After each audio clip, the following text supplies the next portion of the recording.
The following is a special presentation of Riverfront Broadcasting Sports. Next goal will win the hockey game and move in to the second round. Here is a shot from Rankin. They scores!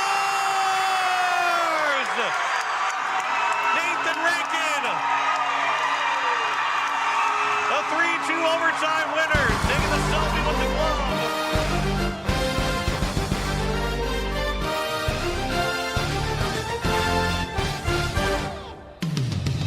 It's time for the 2025 State Hockey Tournament presented by Kubota on Capital City Rock and on YouTube at Capital City Rock Sports.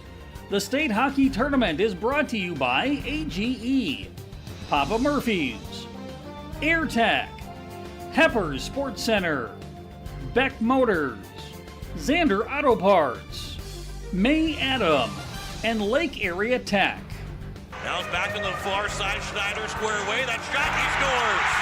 Owen Schneider sends the Capitals to the third place game and the Rangers to the championship on a power play goal. And by Whale Construction, Capital City Ford, Lincoln, and Toyota, Kathy Sunshine Properties, Weatherall Roofing, Dakota Sprinkler and Landscaping, Envirotech, and Pelican Power Sports. It'll be played back again. Dozark waiting, and a pass now in front. They score! It's Keegan Kitts. He wins it in overtime, and the Capitals get third place. Kitts scores, and the Caps win. And by Wagner Auto, the Hockey Headquarters, the Field House, Ferding Electric, First United Methodist Church, Hermanson Endodontics, and the South Dakota Amateur Hockey Association. Not covered and play continues. It is going to be moved up. Schneider for Colley. He scores! Jacob Colley in overtime. Brookings 2024 state champions. And now to the Kubota booth for the call of the game. Here's John Winkler and Jim Lloyd. It is our final day. The Consolation Championship is here first. It is the Yankton Bucks and the Mitchell Marlins. Game 1 of 3 as the Consolation Championship. Both teams won yesterday after dropping their first game. 6 goals was the difference. The Mitchell Marlins won 6-2 over Aberdeen. The Yankton Bucks won 6-3 over Watertown. As we welcome you in here for our final game, final day of our 2-weekend trip between the girls and the boys state varsity tournaments, as it is John Winkler alongside Jim Lloyd. This is a fantastic matchup. Number 5 seed Yankton, the 7 seed Mitchell Marlins. Two teams that had to win yesterday to get to this point, and both teams looking to come away with a 2-1 record. Again, this team that comes away at 2-1, they go 2-1. The 4th place team goes 1-2. A character Consolation Championship is on the line here this afternoon. Well, and this should be a really good matchup between these two teams. They split in the regular season. A couple goals separate these two teams, but both teams have been playing really good hockey. Of course, they get into the losers on the left side of the bracket, but sometimes in these tournaments that we've had in the past, John, girls and boys, this has been the game of the day. Yeah, we're looking forward to this one as you see the bracket on YouTube at Capital City Rock Sports, as we are on KYNT and also KYN TV. Yankton and Mitchell playing here at 1 o'clock, 4 o'clock for Sioux Falls East and Brookings, and then Sioux Falls West and Rushmore at 7 o'clock for the state championship. As we look at the Yankton Bucks, they are a team that scored 6 goals yesterday. They got shut out in game 1, but 6 goals yesterday by 6 different goal scorers. Ryland Murphy, Jack Pedersen, Tucker Rankin, Connor Perixlis. They all scored, along with also Caden Hunoff. And then, of course, the first guy that scored was Kylan O'Connor. He got the first ever state tournament goal for this Yankton Bucks team, and that's kind of how their season has been. They are a variety type of goals to be scored, and for them to get 6 goals by 6 different goal scorers, that wasn't unfamiliar to them and what they can do on the season. Well, and that has been their season thus far. Is they're spreading the wealth. It's everybody on this team.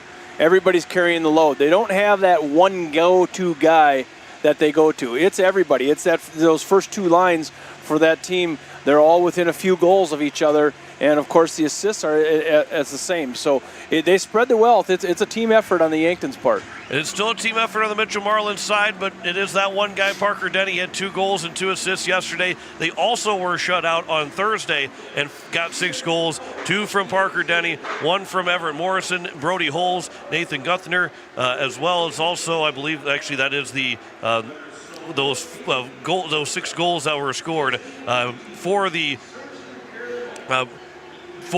Mitchell Marlins, but a fantastic group again. And for Parker Denny and this group, they're looking for a chance to finish out with a win and get to that Consolation Championship. Yeah, these guys also are obviously is a team effort too, but a lot of what happens with the Mitchell Marlins does go through Parker Denny. He's a first-team All-State guy, and he's been doing it for a while. He's a fun player to watch, and he's probably one of, I would say, the top 2 fastest guys in the state. But a lot of what they do runs through him. Also say Lucas Yerke scored a goal as well for the Mitchell Marlins. As they look for their 2-1 record, both teams will look to go 2-1 to finish out their state tournaments coming up here in just a little bit. We will step aside and come back with our starting lineups, national anthem, opening puck drop between the Yankton Bucks and the Mitchell Marlins. You're listening to the state tournament on Capital City Rock, KYNT, and you're watching it on YouTube at Capital City Rock Sports and KYN TV. Kubota Orange Days delivers the savings you need for the life you love. Shop a wide selection of equipment at your local dealer, including America's #1 selling compact tractor. And get your perfect match delivered to your door, designed for comfort and built for performance. And now through June 30th, get 0 down, 0% APR for 84 months on select compact tractors. Please visit one of the South Dakota Kubota dealers today. Verting Electric has a long history of doing electrical work the right way. Economical service, professional work, and customer satisfaction is why they can say that. Verting Electric can do residential, farm, and commercial projects. Doesn't matter if they are charged with new construction or a remodel project, they get it conducted. Contact the staff at Verting Electric at 224-8684. They can light a spark into your next project. Verting Electric, 224-8684. Capital City Toyota is proud to sponsor the State Varsity Hockey Tournaments with a special shout out to all the seniors. You've worked hard, now it's your time to shine. Just like a championship team, we bring the funnest car buying experience in South Dakota. Find your perfect new or pre-owned ride today.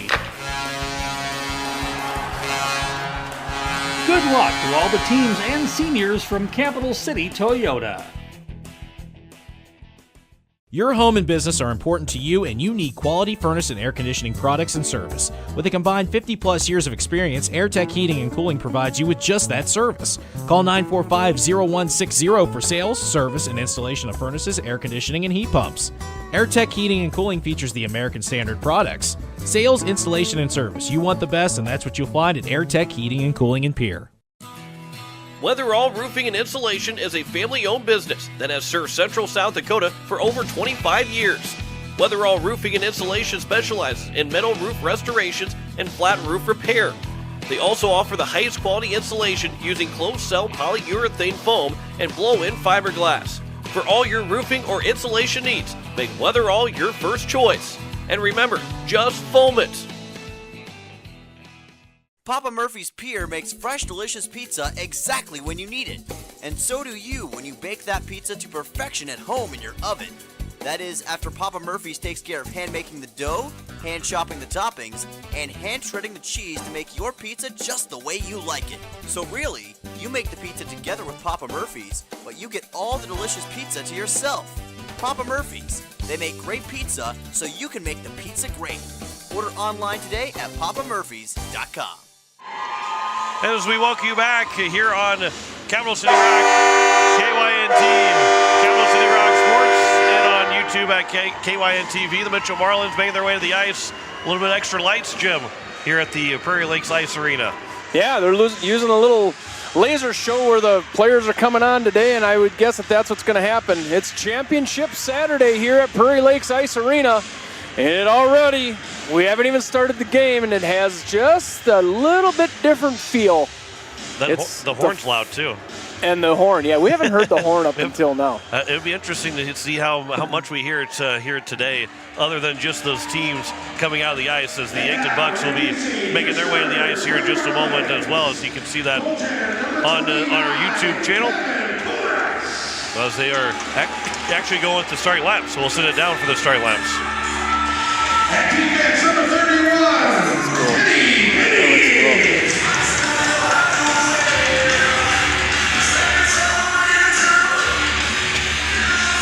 Number 44, at defense, Connor Dagan.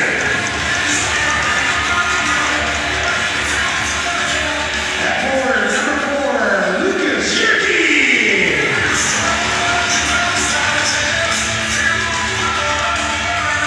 At forward, number 15, Rory Hall. And number 23, Parker Denny. Head coach, Nick Lemke. Assistant coach, Scott Holloway. Assistant coach, Caleb Richard. Ladies and gentlemen, your Mitchell Marlin. So now the Yankton Bucks will be making their way out on the ice here in just a moment. Ian Vaughn will get the start. I thought they had said Gavin Polarize for a second, but I believe it is Vaughn that is going to get the start. As here is the Yankton Bucks on their way out of the ice. Luke Moeller, he has been excellent through 2 games so far, Jim, and you're expecting him to have another great game here today for this Yankton Bucks team, he has been excellent throughout this entire tournament. 31 of 33 and then 19 of 22. The loss on Thursday and the win yesterday on Friday afternoon. Yeah, he's had a great year, and he's one of the reasons why the Yankton Bucks are at this state tournament, of course, but you put him in that top 5 goalies in the state. As we'll send it down here for the introduction of the Yankton Bucks starting lineup.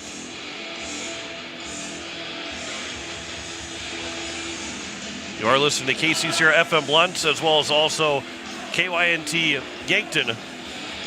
Before we get started with our game here this afternoon, I believe they got to wait for the hype video to run through before they get the starting lineup for each of these for this Yankton Bucks team as well. But we do know that it is Luke Moeller that will be the starting goalie for the Yankton Bucks. He has been excellent. So we'll sit it down for the starting lineups. The starters for your Bucks, brought to you by Velocity Entertainment. Starting at defense, number 5, Caden Lana.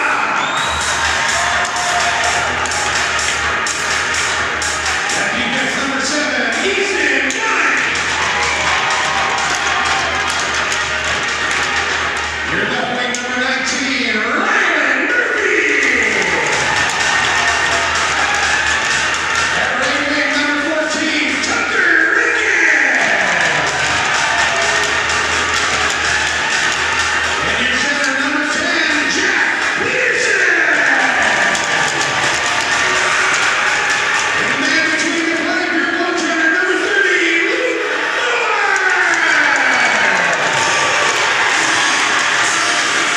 Your positive coach is Terry Peterson. Jack Drayton, assistant coach Andrew Costin, assistant coach Alex Cook. Hockey fans, your Yankton Bucks.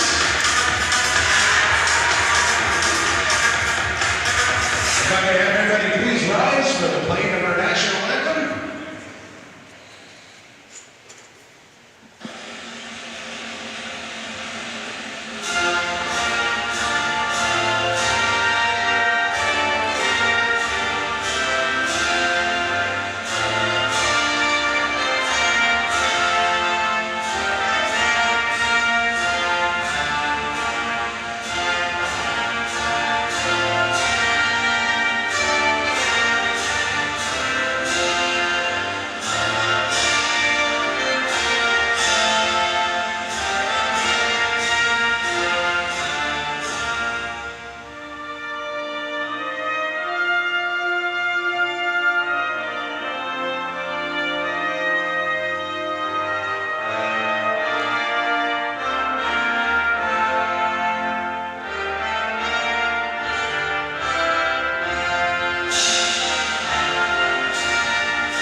We're ready to play some hockey on this Saturday, Championship Saturday.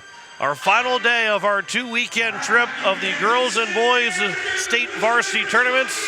We're 3 games away from our conclusion. And this first one is going to be a good one. And will be Ian Vaughn in net for the Mitchell Marlins.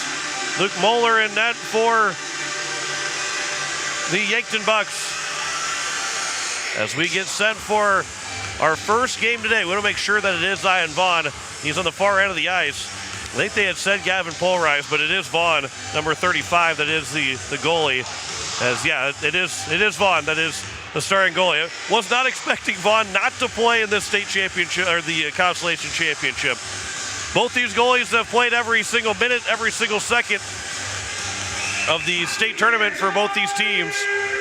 As it is Jack Pedersen and Lucas Yerke opening face-off. We're underway on Saturday afternoon, and it is the Consolation Championship between Yankton and the Mitchell Marlins. This will be moved up ahead. Brody Holes will move it in the offensive zone for Lucas Yerke on his backhand. He'll play it back to the blue line. Connor Deegan shot at a save made by Muller. That rebound was right in front. Swept away, but not out of the zone by Yankton. Here on the near side as it gets to the corner, Brody Holes can't get to it first, and it's Tucker Rankin that moves up the boards, and it'll come back to his stick and a chance to maybe go 2-on-1 if they hurry up the zone. Here is Rankin, that's in, and a save made by Vaughn. He was looking to maybe make that glove save, and Vaughn ended up catching it on the right side of his body to make the first save of the state tournament of the day. Yankton Bucks doing what they do. They get up and down the ice as well as any team in the state. Face-off will be won here by the Yankton Bucks. There's a shot again. There's another save made by Vaughn. That was a lot easier to make. And there's 2 quick shots for the Yankton Bucks with 16:21 to go here in the first period. And as Jim had said, they have split their 2 games against each other. It was an overtime win, 4-3 for the Yankton Bucks. Towards the end of that season, here's another turnover in the Mitchell zone. It is Velik with a shot that goes high over Vaughn. It'll come here near side. And it's out of the zone. Pass will come across from Sedlacek over for number 7 in Easton Velik. It's turned over the neutral zone. Jack Cohn moves in, pushed off the puck, and Kylan O'Connor. That answer to the trivia question. First player to score in the state tournament in Yankton history. It was O'Connor yesterday. He was our player of the game as well. 6 different goal scorers. There's 7 guys that we could have picked, including Luke Moeller, but 6 different goal scorers that we could have had. But you got to go with the guy that scored first. This will be here to the near side. Going to be up the boards. As Sedlacek will move it for up the head to O'Connor, but he can't get free. It doesn't take a shot, but it goes behind the net. Over to the far side, Van Olsen was pinching in to hold it in, and Mitchell will flip it out of the zone, but it's knocked down by Rankin, and he will cross corner dump it in. That far side and then behind the nets as we're just underway here at the Prairie Lakes Ice Arena in Watertown for our state tournament Consolation Championship. There's a shot and a save. Rebound is swung over, and Vaughn, I believe, made 1 and 2 big saves with 14:52 to go. If you watch Ian Vaughn on that one, he gets the stop, and I think he thought he had it all done, and he said, whoa, I got to get over a little farther. He had to make another swiping save. That was an impressive start for Ian Vaughn so far. He's already made 5 saves in the first 2 minutes. Here is a chance for Parker Denny. He comes in 2-on-1. Denny is passed over, blocked by his skates. Brody Holes was on the near side, and I believe it was off the skates of Isaac Dimmer. Moved in by Jack Pedersen, but flipped right back out by Yankton. Here to the near side, it is the Mitchell Marlins. Moved up and out of the zone, and back for Parker Denny. Denny with a quick shot and a glove save made by Muller, and we get a whistle with 14:19 to go here in the first period. As Parker Denny moved in quickly in the offensive zone. He's just a smooth skater, fun to watch. He is a very quick skater. A lot of fun to watch because of how good he can move up and down the ice. I don't think anybody turns the corner like he does. Holes, his shot was blocked by Kylan O'Connor. And it's moved up ahead and into the offensive zone. This is Sedlacek. Sedlacek will play it down to the corner for O'Connor. And Kylan O'Connor up to Cade Hunhoff. His shot was blocked by a stick and moved out of the zone by the Marlins. And over towards Denny again. That was coming from Carson Zeal, but he can't keep it on his stick. Goes back to Brody Holes, and he didn't move it into the zone. And it's Perkslis that will move it into the offensive end for Yankton. Leaves it back, comes back to Hunhoff. A lot of traffic, but the shot was blocked right at the point of the shot. And it does trickle its way out of the zone. Back to center ice. Bouncing puck on the far side. Comes here near side for Perkslis. He'll chip it off the boards. Softly into the zone. Hunhoff picks up.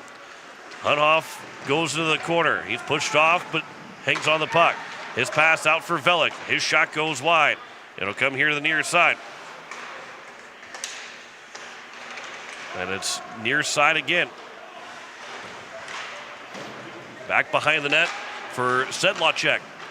Near side, back out to the blue line. It is Cade Hunhoff. That bouncing puck. It is blocked on the shot. Flipped off the glass and out. Bouncing puck again, picked up by Hunhoff. And over to the far side.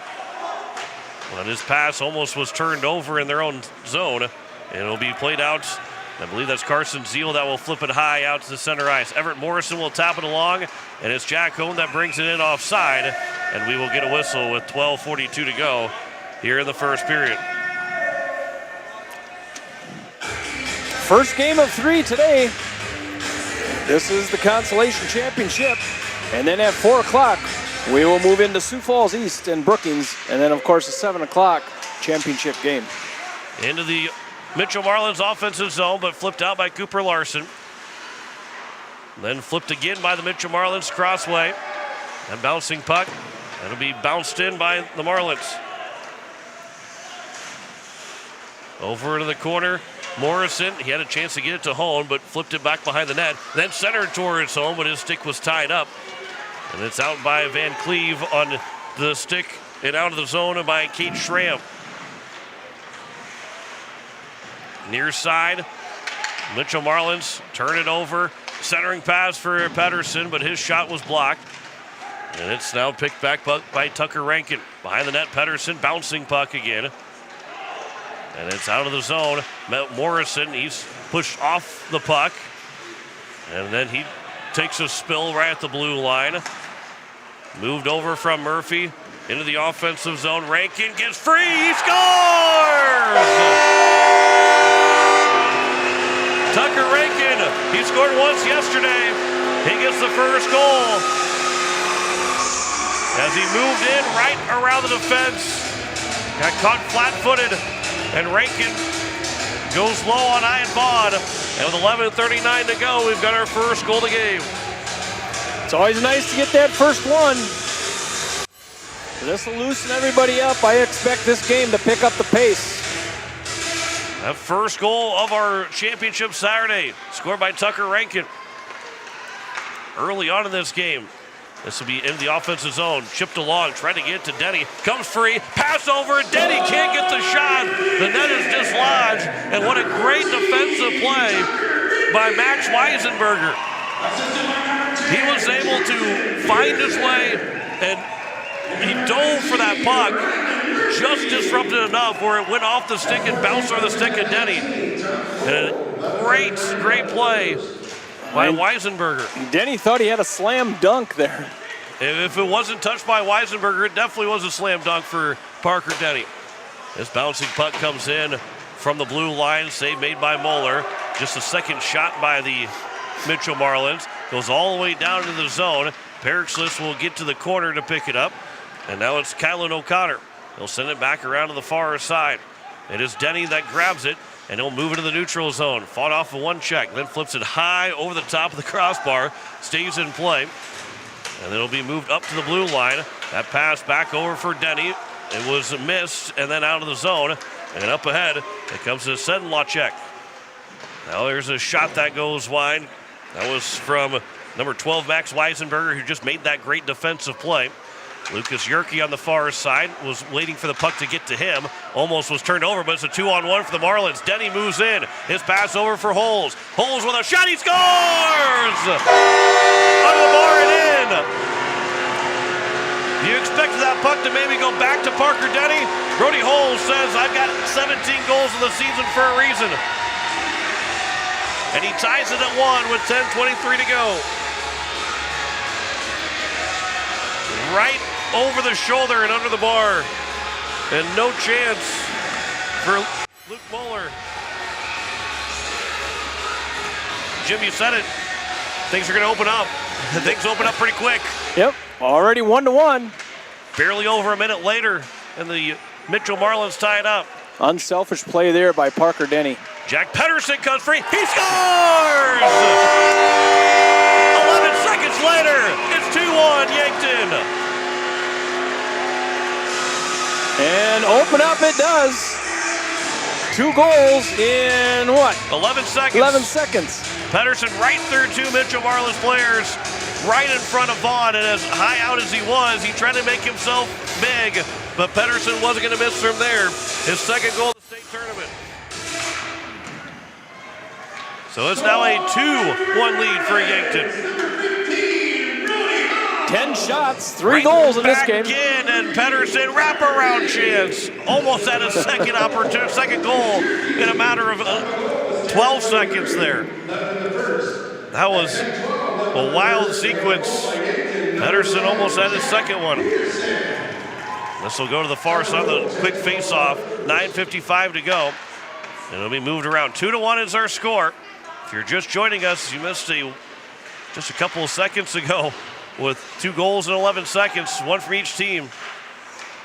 This will come out of the zone. Marlins, Parker Denny chips away, gets it into the offensive zone. I don't know if Denny's even come off the ice yet in this game. Cade Hunoff up ahead for Pedersen. He also feels like Pedersen hasn't come off the ice at all. This will be offside against the Yankton Bucks with 9:28 to go here in the first period. Well, if you're the Yankton Bucks, you continue to play with confidence. You get the first one, they come back, and then you answer it immediately. So a good confidence builder for the Yankton Bucks as this first period progresses.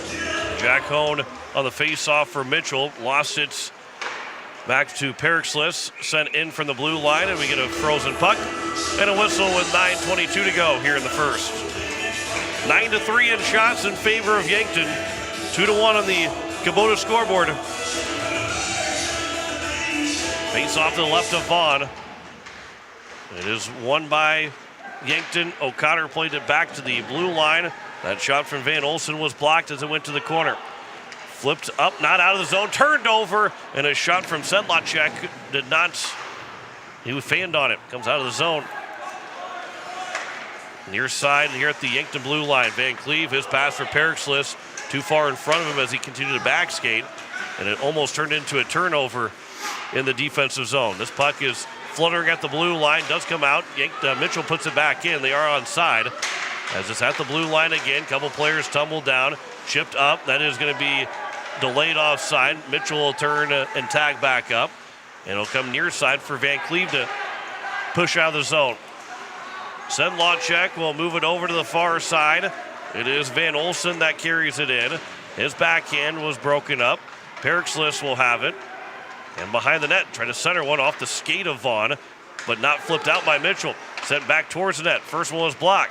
Here's another shot from O'Connor that's blocked. Comes to the side of Vaughn, and he's able to swing that blocker and pick it up to get the whistle with 8:15 remaining here in the first.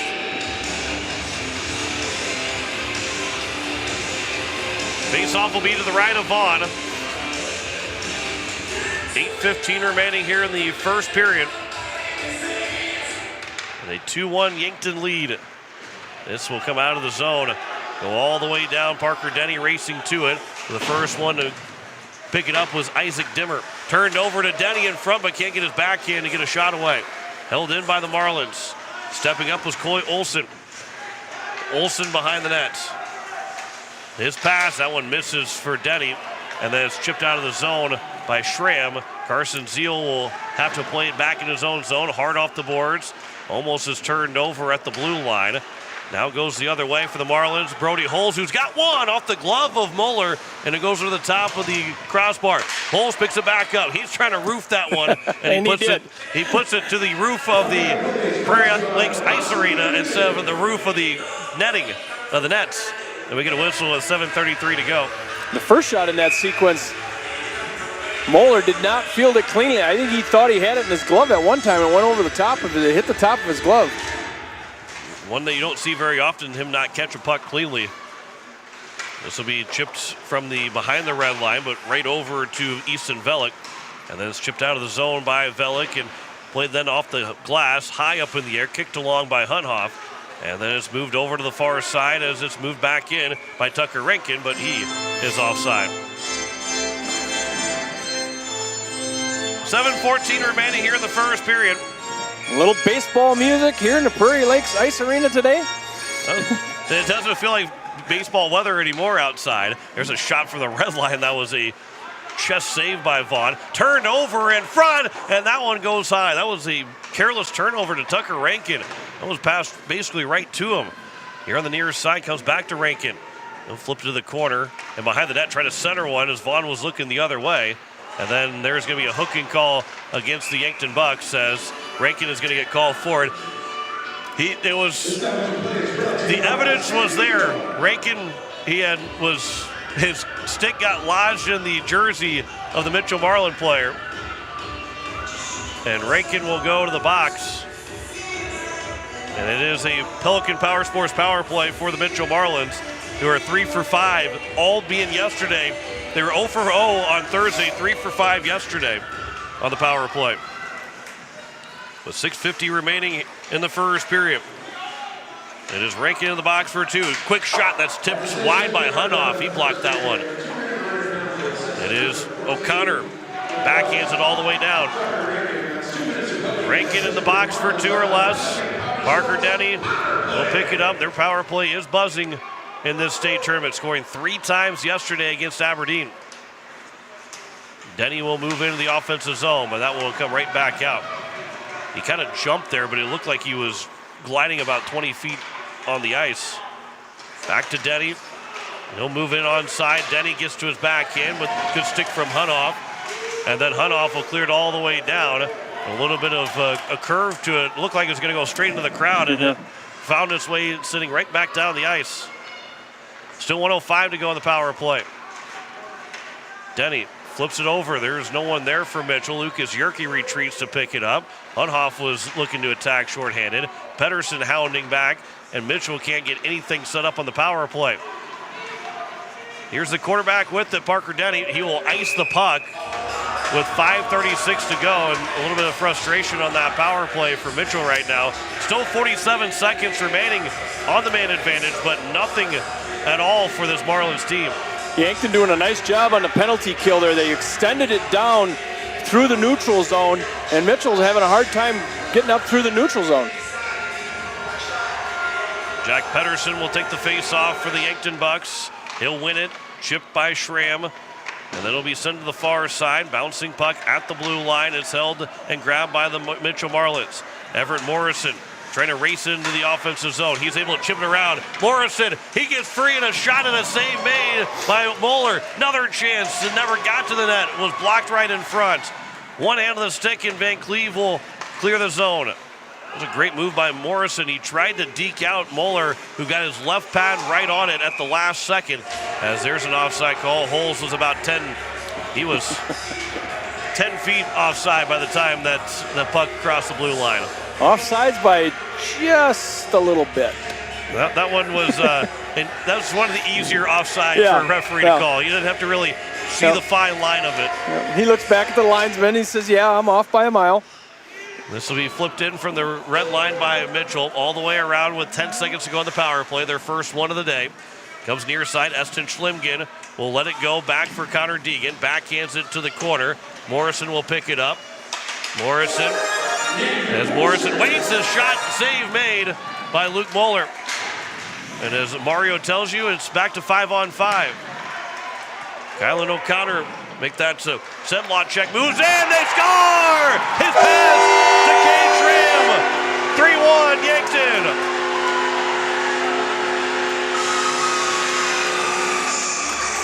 A great pass from Sedlacek right to Cade Schramm, and he makes it a 3-1 game with 4:36 to go.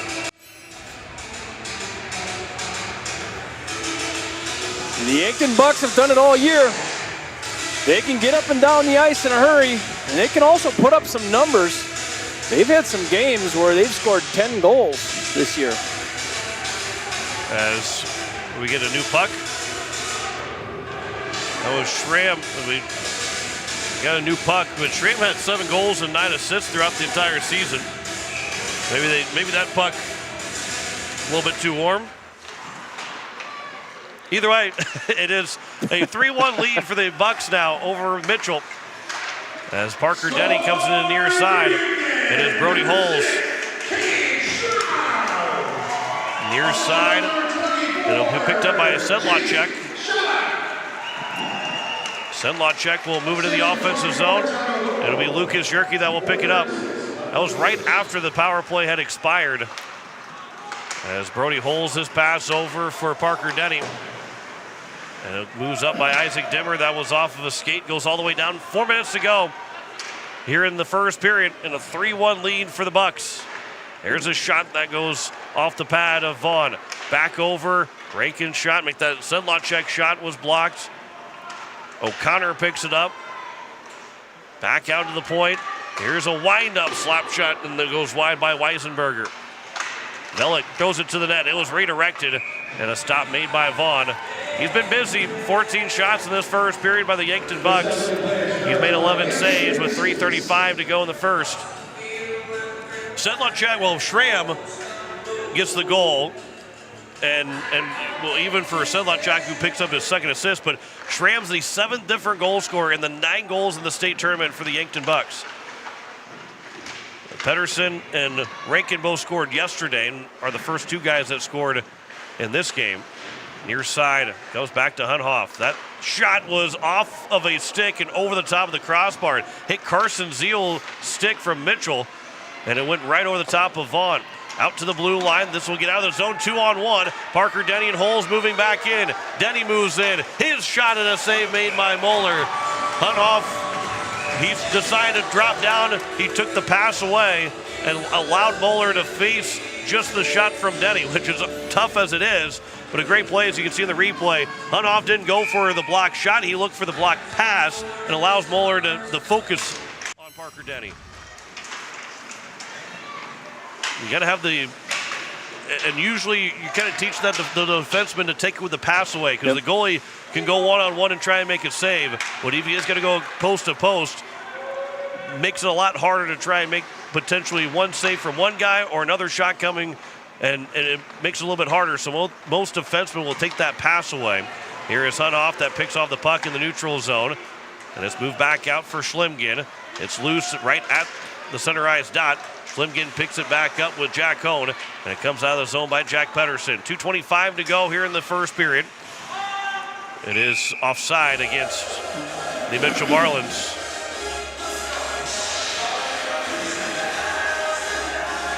Three to 1 on the Kubota scoreboard with 2:21 to go here in the first period. Pedersen along with Schlimgen on the face-off. It is won by Mitchell Schlimgen. Bounce off the glove of Van Cleve. Picked back up by Morrison. Trying to move it back for Denny was Schlimgen, and it will be all the way down, but it will not be an icing, saying that it could have been played by Connor Deegan. Deegan into the corner with 2 minutes to go here in the first period. There's a big check up high on Connor Deegan. That will result in a penalty from Yankton. That was a high check that Deegan's head went first into the boards. It is a rough that will go against number 19 and Ryland Murphy. So the second power play, just under 2 minutes to go here for the Mitchell Marlins. It's a 2-goal game. This is a big final minute and 56 seconds. Can the Marlins get within one? Parker Denny has at the blue line. That shot was blocked. It is off the stick of Yerke. Good play by Yerke. Holes will hold it in. That pass was blocked again, but it never, and Moeller is about to pick it up, but it was swung away by Yankton. Denny's pass was blocked. It will go all the way down by Hunhoff. Vaughn will pick it back up with 1:30 remaining here in the first period. Everett Morrison, near side, Denny make that holes, lost the puck. Hunhoff moves in shorthanded. He'll wait, toe drag move. Hunhoff try to get it over for Perixlis. That bouncing puck will be on the far side. Hunhoff again, that shot goes high. 1:10 to go here in the first period. Delayed offside by Yankton. They're on the penalty kill. They will tag back up and reset their penalty kill. As the Marlins will move it over, Everett Morrison. He'll carry it into the offensive zone. Morrison, he'll wait to the point for Denny. Walks in. That shot was off the body and wide of Moeller. Morrison back in the far side boards. Back to Denny at the blue line. That shot all the way through off the goalpost. Holes can't settle it down to get another shot. Morrison back out to Denny another time. Walks in again. That shot into the glove of Moeller, and a whistle with 37 seconds to go here in the first period. That was a direct hit on the post. From where we're sitting and where your TV's at, or where you're watching the game from, or maybe listening, it went to the far post from us and bounced out to the near side. Another half inch, it probably hits the post and goes in instead of bouncing back out. 30 seconds to go here in the first period. This puck will move up. Denny to the near side. Final rush potentially here for the Marlins. Holes goes across ice. Delayed offside. It is touched by the Mitchell Marlins. And it's going to be a deliberate offsides. So the face-off will go all the way down into the Mitchell end of the ice. Mitchell having trouble getting anything set up. Mitchell is not happy that it's going all the way down. Face-off will be won here by the Marlins. This will be their final chance down the ice. Morrison got to the blue line. It is onside, but it's Easton Velick that will play it up the boards to the far side, all the way down. 6 seconds to go. Maybe a chance for a final shot. Parker Denny, can he get inside the blue line? But now we get the net dislodged. It is off its pegs. Didn't see where that came from. With 1.7 to go, that pretty much takes us to the end of the period now. A tough break for Mitchell to see that in the last second. Face-off is dropped, and that will be the end of the first period. 3-1 lead for the Yankton Bucks. 3 different goal scorers. They lead the Mitchell Marlins, out shooting them 14-10 after the first period. Up 3-1 on the Kubota scoreboard. We'll step aside. We'll come back with our first intermission report. You're listening to the state tournament on the Capital City Rock KYN team, and you're watching it on YouTube at Capital City Rock Sports and the KYN TV. Calling all hockey fans to the 2025 Hall of Fame and Awards Banquet. Join us April 11th at the Sioux Falls Convention Center to celebrate this year's class of 25 Hall of Fame inductees and our high school award winners. Single tickets are $65, with reserved tables of 8 for $520 and sponsorship tables for $800. Doors open at 6 o'clock, with the event starting at 7. The Hall of Fame and Awards Banquet Night, Friday, April 11th at the Sioux Falls Convention Center. Get your ticket and table now. Winning in hockey takes dedication, skill, and teamwork, just like winning in real estate. Hi, I'm Tara Sunshine with Kathy Sunshine Properties, a proud South Dakotan and experienced realtor with over 60 combined years of helping buyers and sellers find success. Whether you're looking for your dream home or ready to sell, we're here to put our expertise to work for you. With a commitment, we'll help you navigate the market with confidence. Let's make your real estate goals a reality. Call us today at 605-224-5588. When you're looking for quality trash pickup services, look no further than Envirotech. 6 days a week, their trucks are on the road picking up trash, even holidays. They're also the place to contact for recycling services. Their friendly, professional staff is ready to assist with weekly pickups or even special pickups. Check out the website at EnvirotechWaste.com. Envirotech is locally operated. Call 224-4804. Envirotech Waste Services in Pierre, proud to support high school athletics. Do something to launch your future at Lake Area Tech. It's a living, working, thought-producing environment to help you level up in the workforce. Combined with hands-on training and real-world experience, you'll be ready to find a high-paying career you'll love right out of school, the way 99% of our graduates do. It's the best return on your college investment, the quickest path to your future success. Lake Area Tech, the start of something new. Whale Construction, building custom homes, shops, garages, and remodels since 1998. Troy and his team will make your home your dream home. Whale Construction uses reputable subcontractors and products to make your build or remodel your dream come true. Call or message Troy today at 605-380-4473. That's 605-380-4473. Or message him at troy@whaleconstruction.com. Beck Motor Company would like to send a big congratulations to all the high school hockey teams across the state. What an incredible season of hard work, dedication, and unforgettable moments on the ice. Whether you're gearing up for the next season or just need a reliable ride, Beck Motor Company is here for all your automotive needs. From new vehicles to expert service, we've got you covered so you can focus on the game. Thank you to all the teams for giving us a season to remember. Beck Motor Company is proud to support our athletes every step of the way. Beck Motor Company, your local Chevy dealer, serving Central South Dakota for 56 years. And we welcome you back as it is a 3-1 lead for the Yankton Bucks over the Mitchell Marlins at the end of the first period. As those goals in that first period, Tucker Rankin scored 11:39 to go. That first initial goal, Brody Holes answered just a minute and 16 seconds later to tie the game up at 1-1 for Parker Denny. Then 11 seconds after that, Jack Pedersen got the goal to make it 2-1, and it was Kate Schramm from Sedlacek to make it 3-1 with 4:36 to go at the end of that first period. Marlins basically are 0 for 2 in the power play. There's still 4 seconds left on the man advantage, but not really going to be much of a goal scored for the Marlins. So they're 0 for 2. Yankton 0 for on the power play, but a good start to this fifth place game. Especially for the Yankton Bucks. I know Mitchell probably would like things to be a little bit different, but a really good start for the Yankton Bucks and they're in this Consolation Championship. Yeah, and as soon as that game went to 1-1, things opened up in a hurry. You saw a little more action up and down a little quicker, but the Mitchell Marlins not been able to do anything on their power play. Hand it to the Yankton Bucks. They have a really nice penalty kill. Yeah, they've been aggressive and they've been secure with the puck. They've killed things off, and Mitchell really hasn't been able to get anything going on their power play at all because of the Yankton Buck penalty killers. Yeah, and that could be a difference in this game. You know, you score at least on one of those two, and it's a different game. You're down by 1, but we'll see as it progresses if Mitchell gets the opportunity to go on a power play again. Let's see if they can regroup and play a little offense.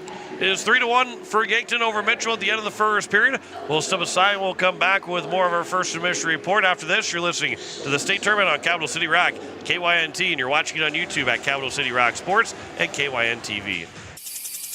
Dakota Sprinkler and Landscaping wants to make it easy for you to get that lush green lawn and that yard haven that you've been dreaming of. Visit dakotasprinkler.com to make appointments for sprinkler system spring startup, service calls, fall winterization, and landscaping quotes. Trust Dakota Sprinkler and Landscaping's professionals to get you through the planning and installation to make your landscaping needs a reality. Visit dakotasprinkler.com today. The Fieldhouse in Pierre is the perfect place to sit back and watch the state hockey tournament with friends and family. The Fieldhouse with a full bar gives you that feeling like you're at the game without having to leave town, with a selection of your favorite concession-type food, and who doesn't love some pizza? There's free popcorn, peanuts, and Gardettos to complement any of your snack cravings while enjoying the games on one of the many big-screen TVs. The Fieldhouse, 2013 Eastgate Avenue in Pierre. Your place for the game this weekend. Go Caps! Kubota Orange Days delivers the savings you need for the life you love. Shop a wide selection of equipment at your local dealer, including America's #1 selling compact tractor. And get your perfect match delivered to your door. Designed for comfort and built for performance. And now through June 30th, get 0 down, 0% APR for 84 months on select compact tractors. Please visit one of the South Dakota Kubota dealers today.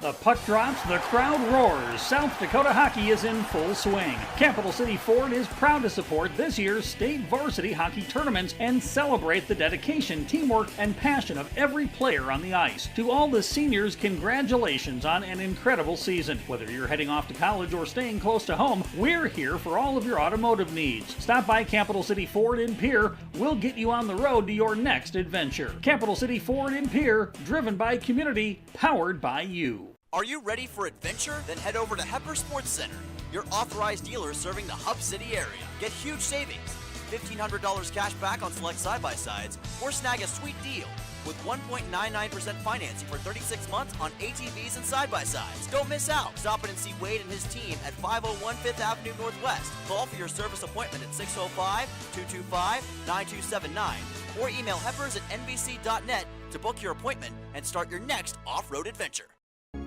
Hello, I'm Pastor Jeff Lathrop of Pierre First United Methodist Church, and I'd like to invite you to join us in person for worship on Sunday mornings at 8:30 a.m.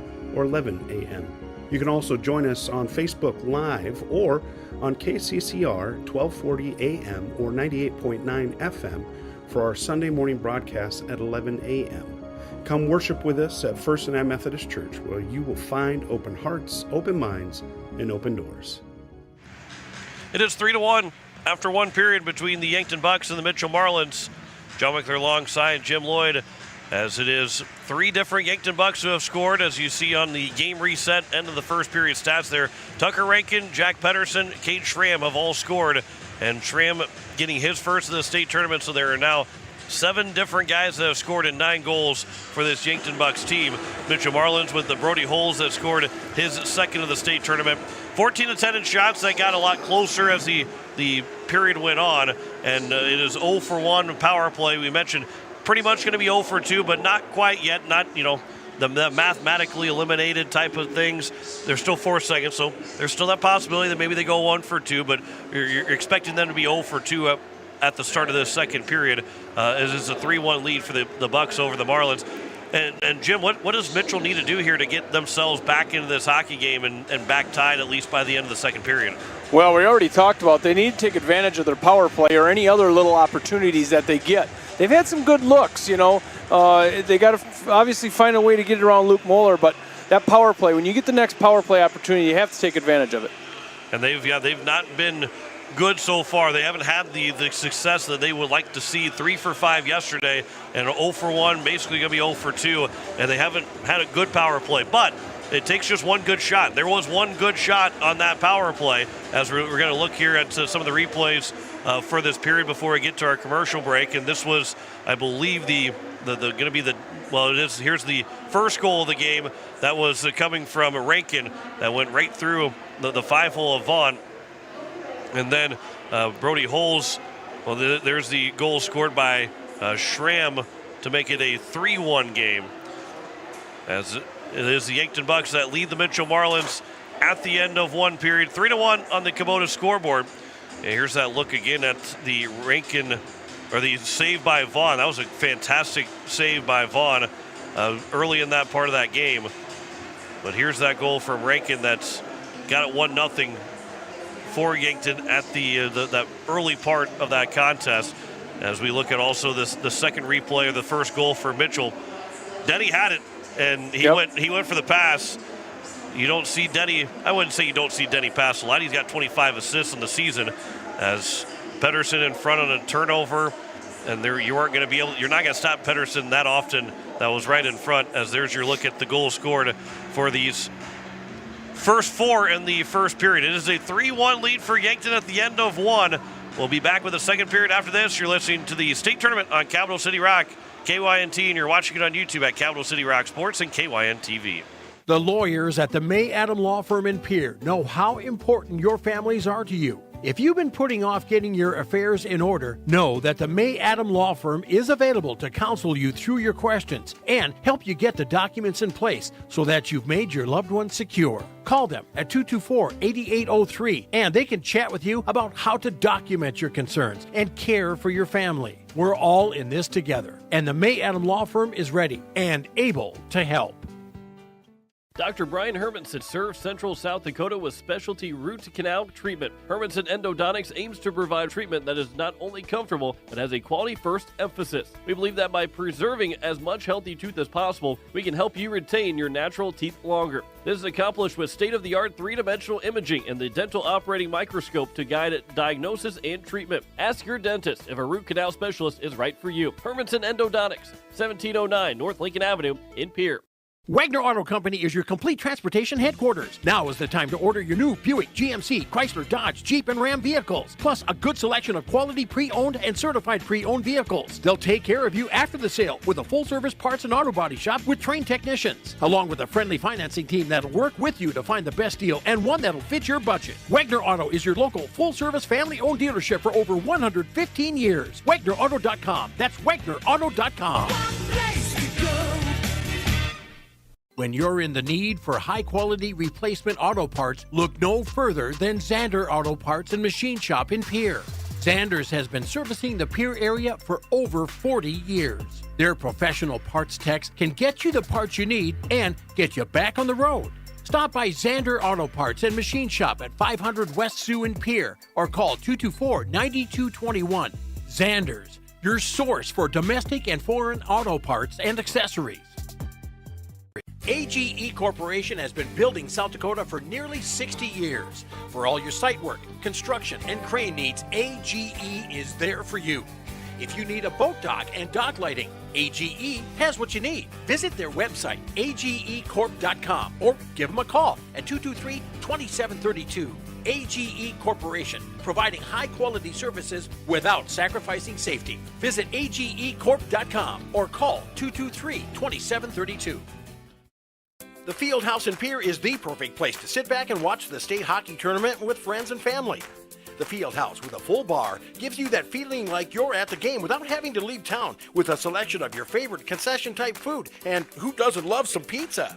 There's free popcorn, peanuts, and Gardettos to complement any of your snack cravings while enjoying the games on one of the many big-screen TVs. The Field House, 2013 East Gate Avenue in Pierre, your place for the game this weekend. Go Caps!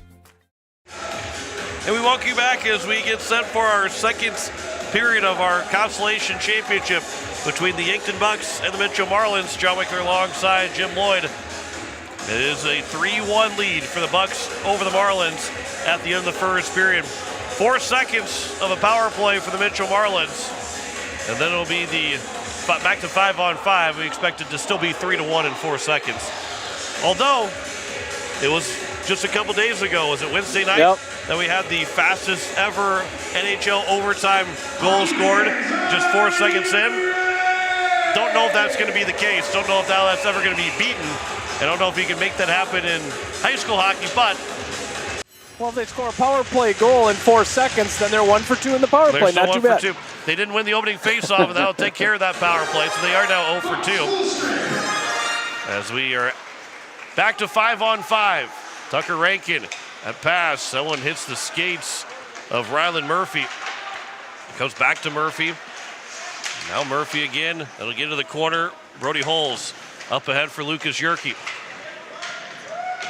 Love the Mario mushroom power up when they get back to full strength. This will be on the near side. Ryland Murphy, that bouncing puck. It is Yerke. He's offside. And we get a whistle with 16:21 to go here in the second period. Did you ever play Mario, Jim? I did not. You did not? No. Did your kids play Mario growing up? I don't think so. You don't think so? Might be a conversation to have with Mason at some point. I think I saw one of the Watertown Laker coaches and Mason Lloyd here a little bit earlier. Yeah, he's here. Parker Denny will get to the corner. As he'll get on the backhand. Can't get out of the zone. Lucas Yerke picks it up, though. Yerke gets to the front of the net, but can't get a shot away. Puck is out towards the neutral zone. It is Murphy. A quick pass over for Pedersen, but that's intercepted by Connor Deegan. And we get a whistle. It's a slashing call against the Yankton Bucks. Holes didn't have a stick on Hockey Headquarters Loose Equipment because it was Tucker Rankin that slashed the stick out of his hand. And now it's the third Pelican Power Sports power play for the Mitchell Marlins. And that's Rankin second. It is Rankin second, so he will have to be careful the rest of the way. Face-off will be to the right of Luke Moeller. Here's a shot attempt that's going to be blocked. It looked like it was more Gunther trying to get it towards for a redirect. Here's Denny from the blue line. He'll play to the corner and back behind the net as Lucas Yerke will give it over for Morrison. Back to Yerke in front, but he never got a shot again. Out to the blue line. That's going to come out of the zone. It bounced the hard ricochet off the boards and glass. Denny was able to track it down as he skates in front of his own net away from Perixlis. And then Morrison will move it up ahead for Holes. Brody Holes will leave it back at the blue line. Denny will skate around. His shot wide of Moeller. Trying to go to that far side. Here's a chance short-handed now for Yankton moving in. O'Connor, that pass back into Perixlis, who put that one off the shoulder of Vaughn and into the netting. And we get a whistle with 15:03 to go here in the second period. Power plays are important. It's just that one little edge that you can get to turn the tides.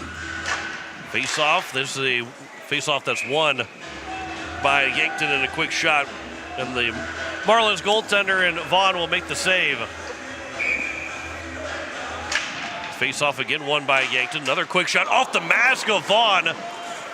As the rebound was there for Yankton, but no one, being shorthanded, no one was there for the Bucks. Parker Denny chipped it off the boards to himself, right at the blue line to hold it in. Pass, that one was blocked, and now another race to the puck.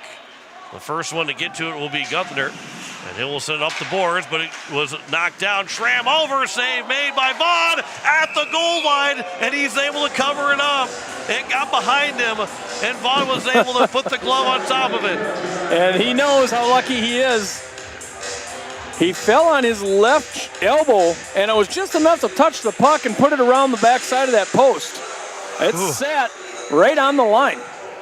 This is the vantage point that we have right here. It was clear that that puck dropped behind him, and it was right near that red line, but it never crossed, never went in. He was able to make the save.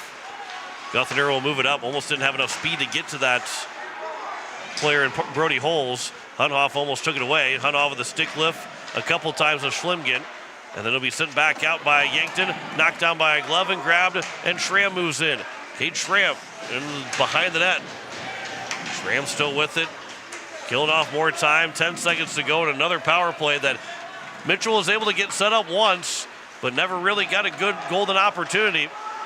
And Yankton had more chances the other way, and Mario tells us it's back to 5-on-5 again. To your side for Hunhoff. I'll quit saying that at some point. This will bounce its way out of the zone. Everett Morrison brings it into the offensive zone. 3-on-2. Morrison with a shot and a save by Moeller. It is still loose. Turning around with a shot to the back post. And another stick is out of the hands. They're looking for another slashing call. Was Mitchell. Hockey headquarters loose equipment. Morrison, and bouncing puck, comes out of the zone. Here at center ice, Brody Holes. Cross corner dump. Off the boards, right to Hunhoff, who will send it down for an icing. And we get to whistle with 13:13 to go here in the second period. We've been on the air for our ninth game. This is our ninth game of 11 here this weekend. And Brian Hermanson, back in Pierce, I think, watched all 9 of these games from start to finish. Well, this is the 9th game. He has a lot of time on his hands, though, doesn't he? Yeah, he doesn't work very much. This will be at the blue line. This will be a 2-on-1 upcoming here for Yankton, but a back-checking Mitchell Marlin and Jack Hone makes it more of a backhanded shot from Perixlis and not a better chance for Yankton. And a save made by Vaughn as we get a whistle with 13:01 to go. He's been tape delayed a couple times. He's had to catch back up. He's told me he's had to catch back up later in the night. He ended up watching the end of that Brookings Sioux Falls West game. By the time it was tape delayed and he got done with it on YouTube, he immediately flipped over to the other game. This is played by a high stick. We get a whistle. He flipped over to the other game, and it was right on time to get right for the start of the second semifinal. Here's going to be a misconduct penalty. Yep. Schlimgen's going to get a misconduct called against him, as well as also Perixlis. So both guys will go. It looked like they both got called for misconduct. And there is going to be 5-on-5 with 12:49 to go.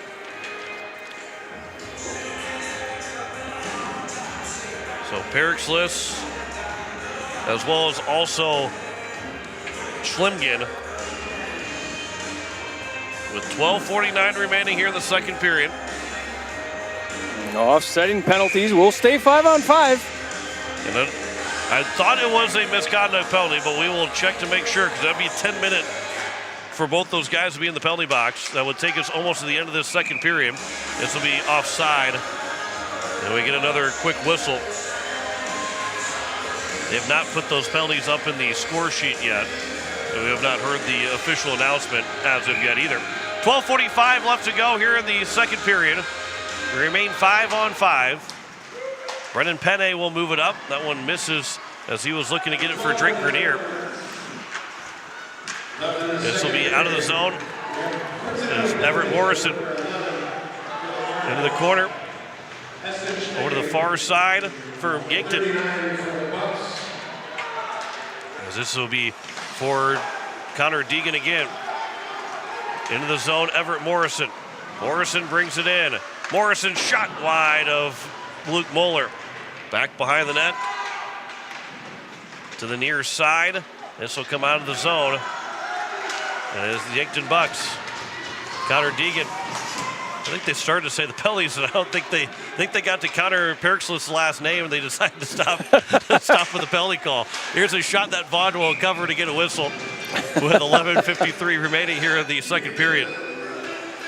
We make fun of some of those names. We do the best we can with them. That's all everybody does. So both got called for roughing minors, and then it is a misconduct then as well to Schlimgen. Oh, there was a misconduct then. So I think it's an extra misconduct that nobody has to serve the extra penalty because it was coincidental minors. And then there was that misconduct at the end. It's a Schlimgen. It is Brody Holes. But only both those guys have been booked for the roughing penalties, but nothing in for the misconduct yet. Here's Parker Denny. There's a shot from Brendan Penne that goes wide. 11:25 to go here in the second period. And this will go all the way down, but it's not far enough for an icing. Ian Vaughn, he tried to play it up. Pedersen tried to move it over to the front of the net. That was a dangerous situation for the Mitchell Marlins. They get out of it unscathed. Lucas Yerke will send it in, not deep into the zone, but the puck starts to trickle its way to the front of the net and out to the blue line where Penne holds it in again. Over behind the net, and around it comes. That one coming from Max Weisenberger. Turned over at the blue line, but Denny can't keep a hold of it. And it's Connor Deegan, bouncing puck out of the zone, right back to Deegan. Deegan here to the nearest side for Denny. Quickly a pass across. Holes is pushed off the puck twice and is moved back in. Here's a shot. They score! Kylan O'Connor! It is 4-1.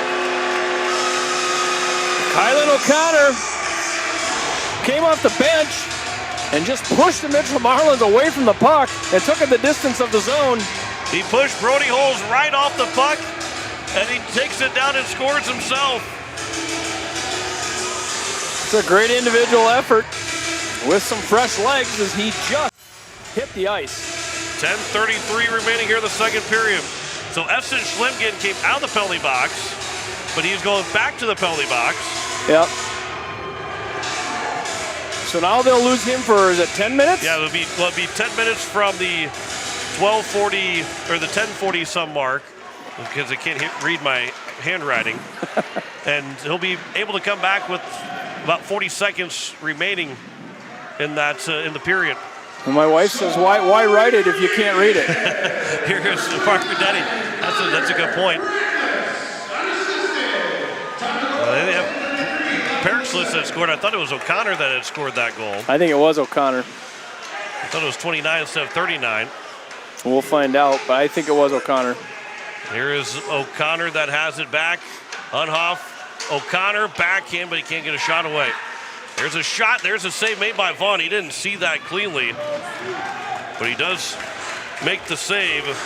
And it's 9:53 to go. It's now a 4-1 game.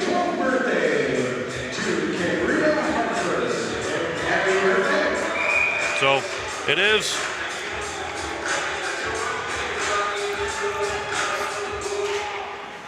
a 4-1 lead for the Yankton Bucks.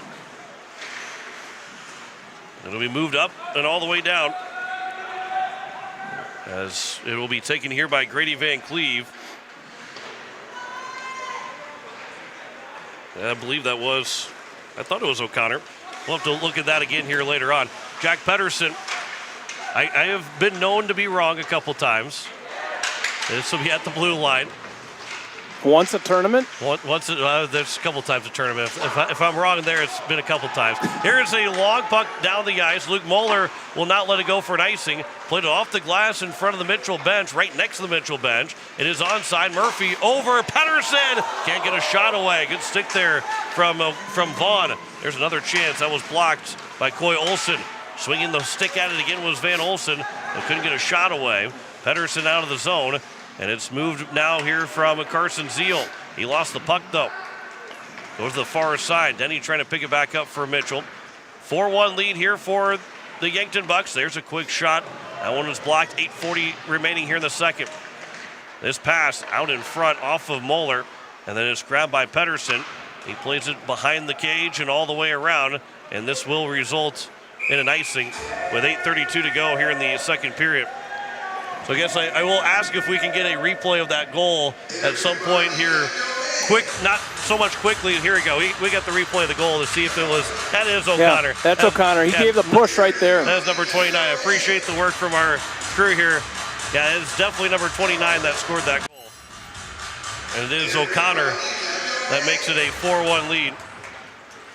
8:30 remaining here in the second period. This pass will come out of the zone. Good play there from O'Connor. Up ahead for Rankin. And it is O'Connor that picks it back up. O'Connor behind the net on his backhand. On his off it was a strong wing. Now brings it back to Rankin. And then his pass was blocked. And Coy Olsen will pick it up in front of us. All the way down the ice. It was slowed down by Isaac Dimmer. With 8 minutes to go here in the second. Tucker Rankin will grab it here for the Bucks. Coy Olsen off the boards. Parker Denny will grab it. He'll move it into the offensive zone. Denny on a backhand, bouncing puck in front, and Moeller, he had it on his right pad and was able to cover to get a whistle with 7:46 to go. A backhand pass that didn't look like it was going to go anywhere, but gave the Marlins a pretty good opportunity in front. Cade Schramm back on the ice, so it was just that one misconduct that was called against Schlimgen on those Quincenno Miners with the rough. That was Perixlis that got called for the that extra rough. We have not seen him on the ice, so maybe both guys. I can't see in the penalty box enough to see if they're both in or not. Here is now Cade Schramm that moves in. This will be side of the net. There's a hard hit, and the net is dislodged, but I don't know if there's a penalty coming up. That was a big check to Cooper Larson. And Larson took the brunt of that hit. And just one guy in the penalty box. It is just Schlimgen. We have not seen, though, Perixlis back on the ice here recently. Good job that time by Toms to try to keep that stick on with that puck. He almost got to that. Face off to the right of Vaughn. This will be moved around here to the near side. Dawson Toms. His backhanded pass, that was chipped by Parker Denny. 2-on-1 with Holes. They scored the first time like this. Pass for Holes, they score again! Brody Holes, seconds of the game, and it's 4-2 with 7:15 to go in the second. That's a good combination, Denny and Holes. Look at the patience right here that Denny shows. Defender goes down, he lets that slide by, and right there it is on the side post. And the first time that happened, well, first they got the pass to Holes, and they scored. The second time it came up, they were able to take that pass away. This time, Denny was a lot more patient to wait for that opportunity, and he was able to find Holes, who that is hard for any goalie to stop. As Holes has got his second, and Parker Denny, who has assisted on both of them. It's a 4-2 game with 7 minutes to go here in the second. Here is now Pedersen. He's back in. Good move around 3 different defenders, but can't get a forehanded shot. Knocked down by the stick of Murphy, and his shot goes high over the crossbar. Connor Deegan pushed off the puck. He'll regather. He's pushed again. Sandwich to the boards. Man has lost his stick in Murphy. Hockey headquarters loose equipment. Denny will go down. Rankin will get called for his 3rd penalty. That's going to be it for Rankin. And Tucker Rankin's tournament will come to a close. He's going back to the box, or going back to the locker room now. And so somebody else will have to serve the penalty for Tucker Rankin. Tucker Rankin's done. Not the way you want to end your state tournament, but in another period and a half, it'll end for his teammates also. And it will be looking like number 21, Hunter Haas, is going to serve the penalty for Rankin. It is. With 6:35 to go. It's the 4th Pelican Power Sports power play now for the Mitchell Marlins. And there's still 6:35 to go here in the second period. We get a false start of the faceoff. So Rankin, his offseason starts a little bit earlier than the rest of the Yankton Bucks players. And he becomes now a fan and a teammate that, again, he can't even be on the bench the rest of the game. And this will be here to the near side, out of the zone. Gunther. Now, I will say that Mitchell has been powerless on the power play so far. They really have not, all but maybe one shot the entire 3 power plays. They haven't looked great. Lucas Yerke gets space, and now they do get set up. Denny down for Yerke, but the pass was missed. Handcuffed him. Unhoff, that's out of the zone. Although they got set up, it took them 40 seconds, and they never got a shot away. Here's now Gunther that picks it up. Off the boards, out of the zone. Bouncing puck is grabbed here by Yankton another time. Moved up, Pedersen. His shot on the shorthanded chance, and Vaughn makes the save with 5:40 to go here in the second period. On the other side of the coin, the Yankton Bucks have quite a few good shots on goal as they play their man down. And Vaughn has now made 12 saves on 16 to make that to 22 saves on 26 shots. Parker Denny lost the puck in his own end of the ice, but the support from Yerke picks it up. Guthner will move it over to the far side for Yerke. He carries it along, pass up ahead for Denny. He'll stutter step into the offensive zone. Swings behind the net, glides behind the net, circles the wagons out. There's a shot and a save made. This one out to the blue line and out of the zone. Denny swats his stick at it, fans on it. It comes free for Holes. And Brody Holes, who's got 2 goals so far, tried to leave it back, and it's played by Yankton. Out of the zone, 2-on-2, shorthanded. O'Connor, that shot and a save off the blocker from Vaughn. To the blue line, turned over, shot wide. O'Connor again plays it, Schramm, and is that turnaround shot. Another chance, they score! Kate Hunoff! That puck just kept bouncing around, pinballing off the boards. Hunoff finally got a chance and strikes to make it 5-2. The Yankton Bucks, here's the score. That's a good shot in the upper corner by Hunoff. 13 seconds to go on the power play, but Mitchell looking like they're going to go 0 for 4 and with a shorthanded goal against. And their 4 trips on the power play. That's not how you draw it up with this high-powered group. I think the Bucks kind of lull Mitchell in that defensive zone, kind of lull him to sleep. As we go back to 5-on-5, there's a centering pass. It'll bounce off of a skate right to Muller. They get a whistle with 4:26 to go here in the second. It's back to a 3-goal lead for the Yankton Bucks again. This Yankton Bucks team, they're a powerful, quick-scoring team. They were 6 of 7 on the penalty kill through 2 games. They're 4 for 4 on the PK right now, along with a shorthanded goal. This puck is held in moment by Mitchell, and now it's Yankton ahead. There's an offside call. Larson was offside as Dawson Toms brought it in.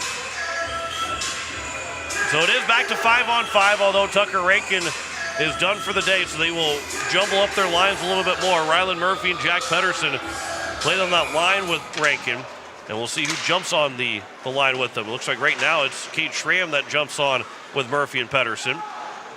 This will be at the Yankton blue line. Out of the zone for a moment. Everett Morrison brings it back into the zone. Morrison will get to the corner, looking to center one for Hone, and he couldn't get a shot away. It was fanned on, and it's out of the zone by Hone. Brennan Penne, cross-corner dump as Mitchell will tag back up.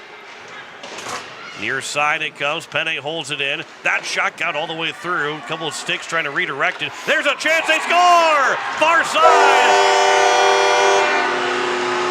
And it is a 5-3 game. And it is by Grenier that scores to make it 5-3.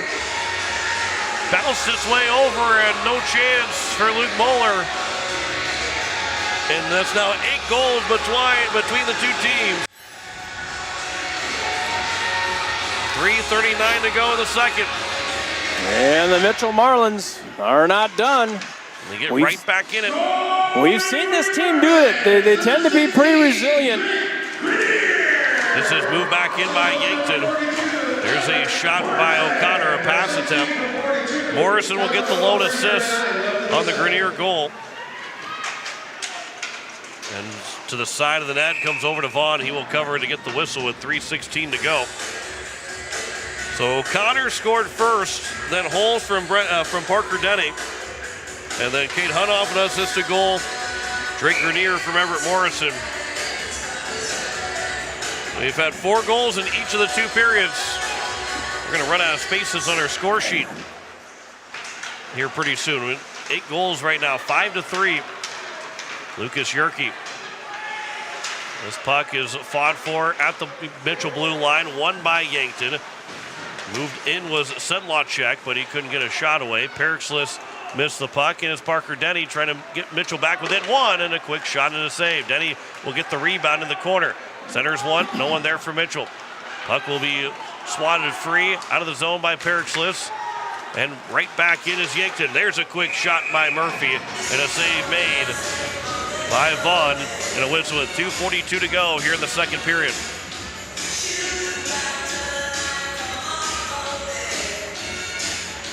Face off to the left of Ian Vaughn. Lucas Yerke, Jack Pedersen. It is won by Pedersen.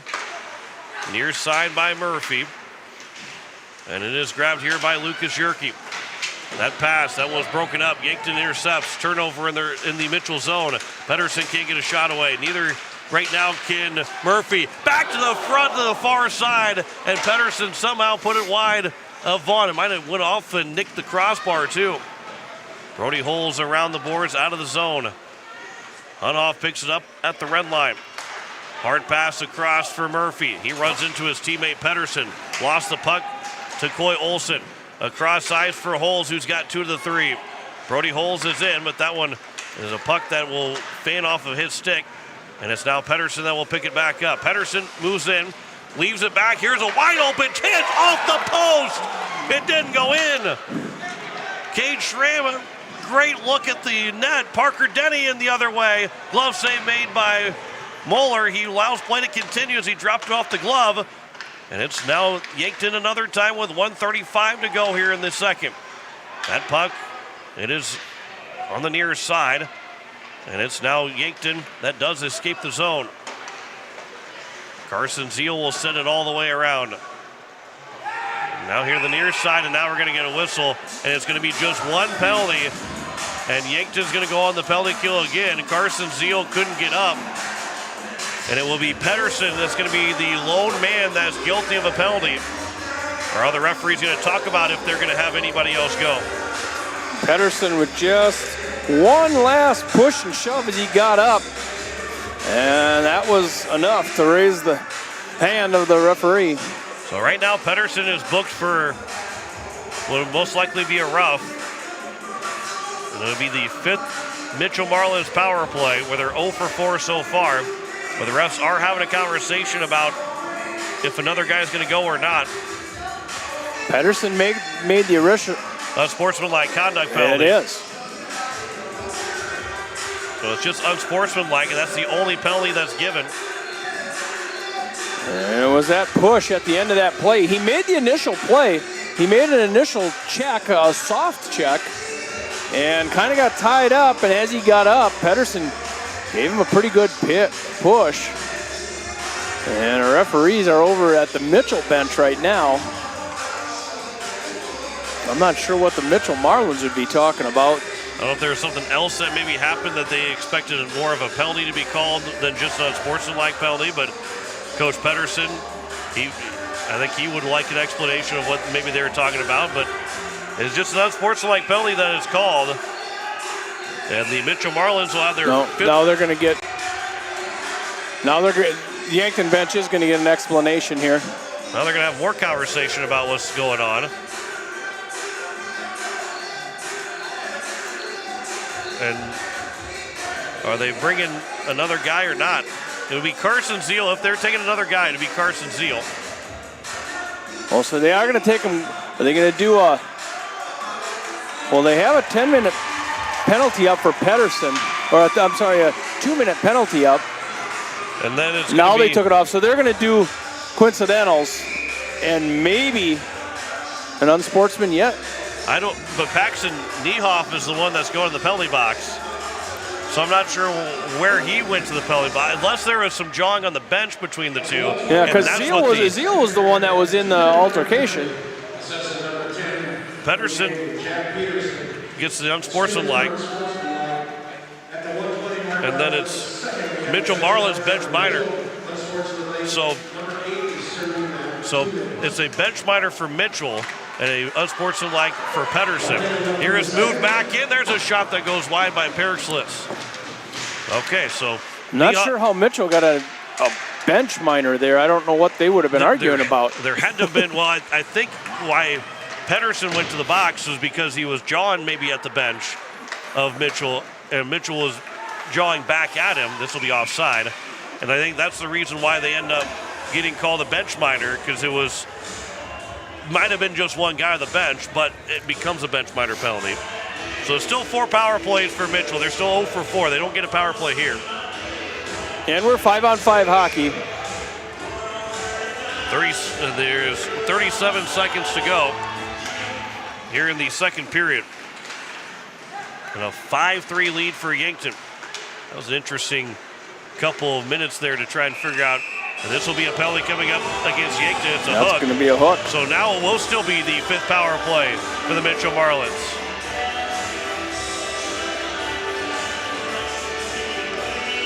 Rylan Murphy, he kept skating the puck away from the referees. But it is now going to be Van Olsen that's going to go for, they got number 1. I think it's number 11. Van Olsen, yeah, it is number 11, Okay. Van Olsen. With 27 seconds to go. The hooking call against Van Olsen. 5th power play now, Pelican Power Sports power play. With 27.8 to go.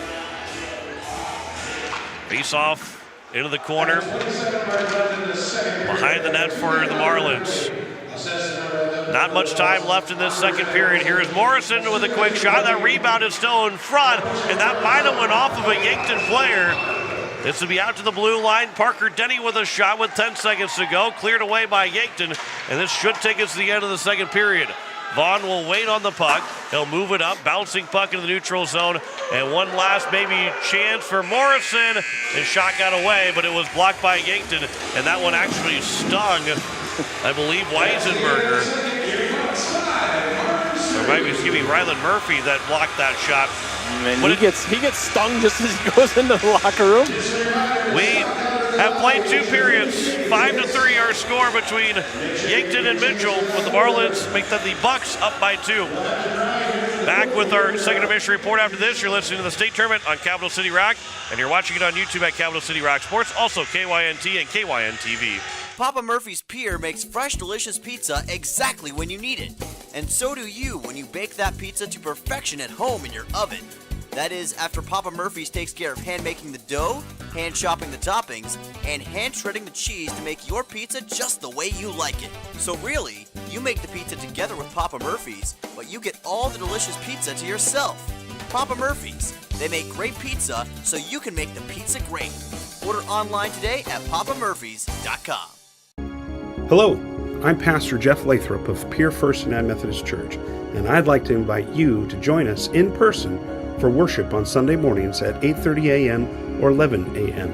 You can also join us on Facebook Live or on KCCR 1240 a.m. or 98.9 FM for our Sunday morning broadcast at 11 a.m. Come worship with us at First United Methodist Church, where you will find open hearts, open minds, and open doors. Dakota Sprinkler and Landscaping wants to make it easy for you to get that lush green lawn and that yard haven that you've been dreaming of.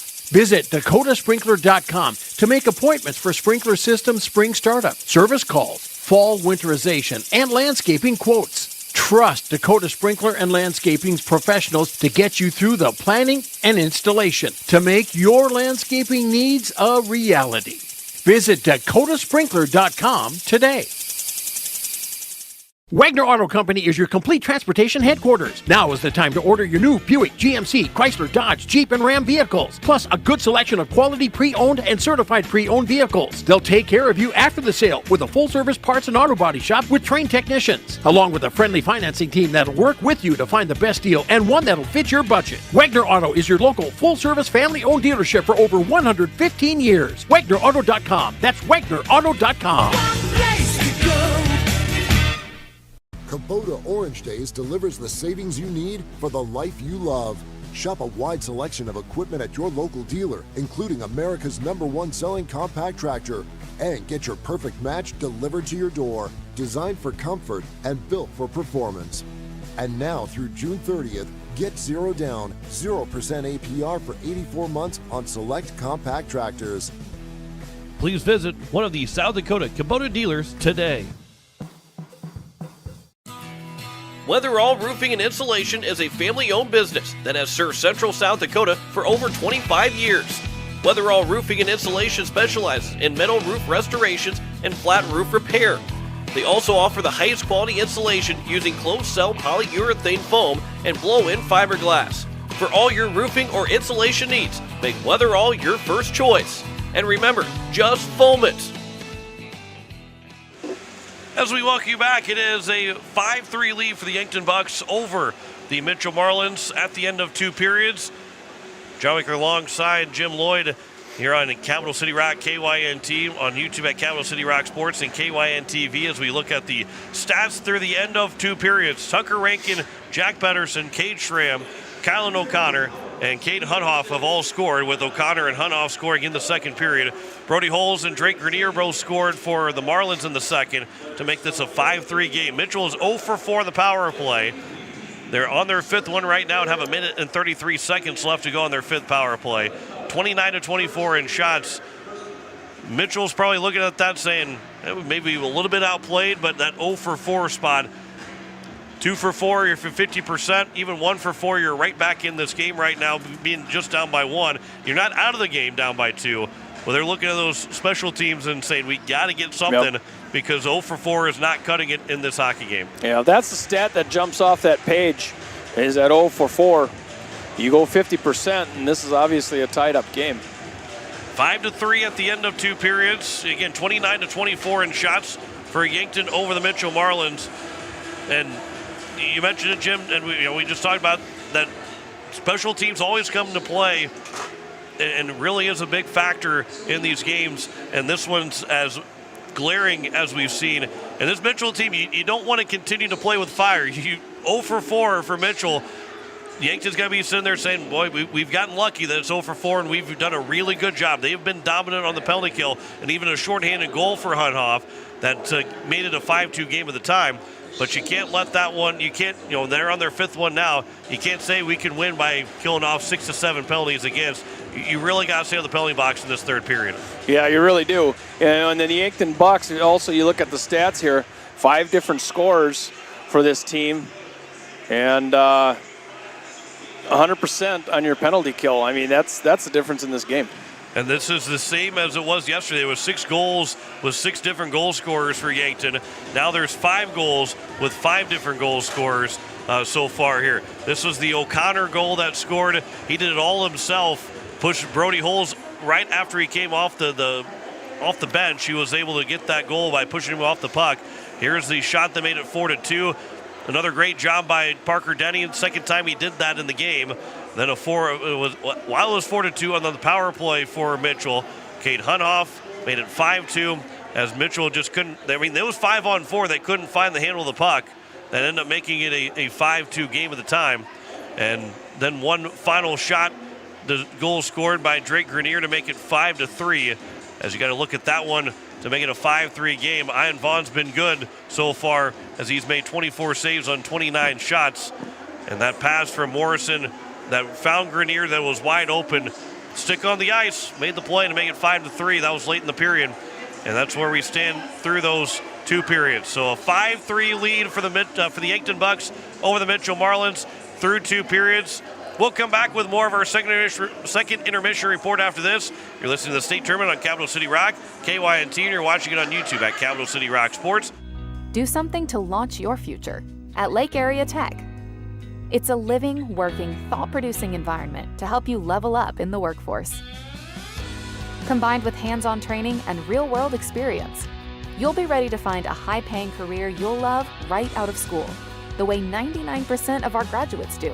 It's the best return on your college investment, the quickest path to your future success.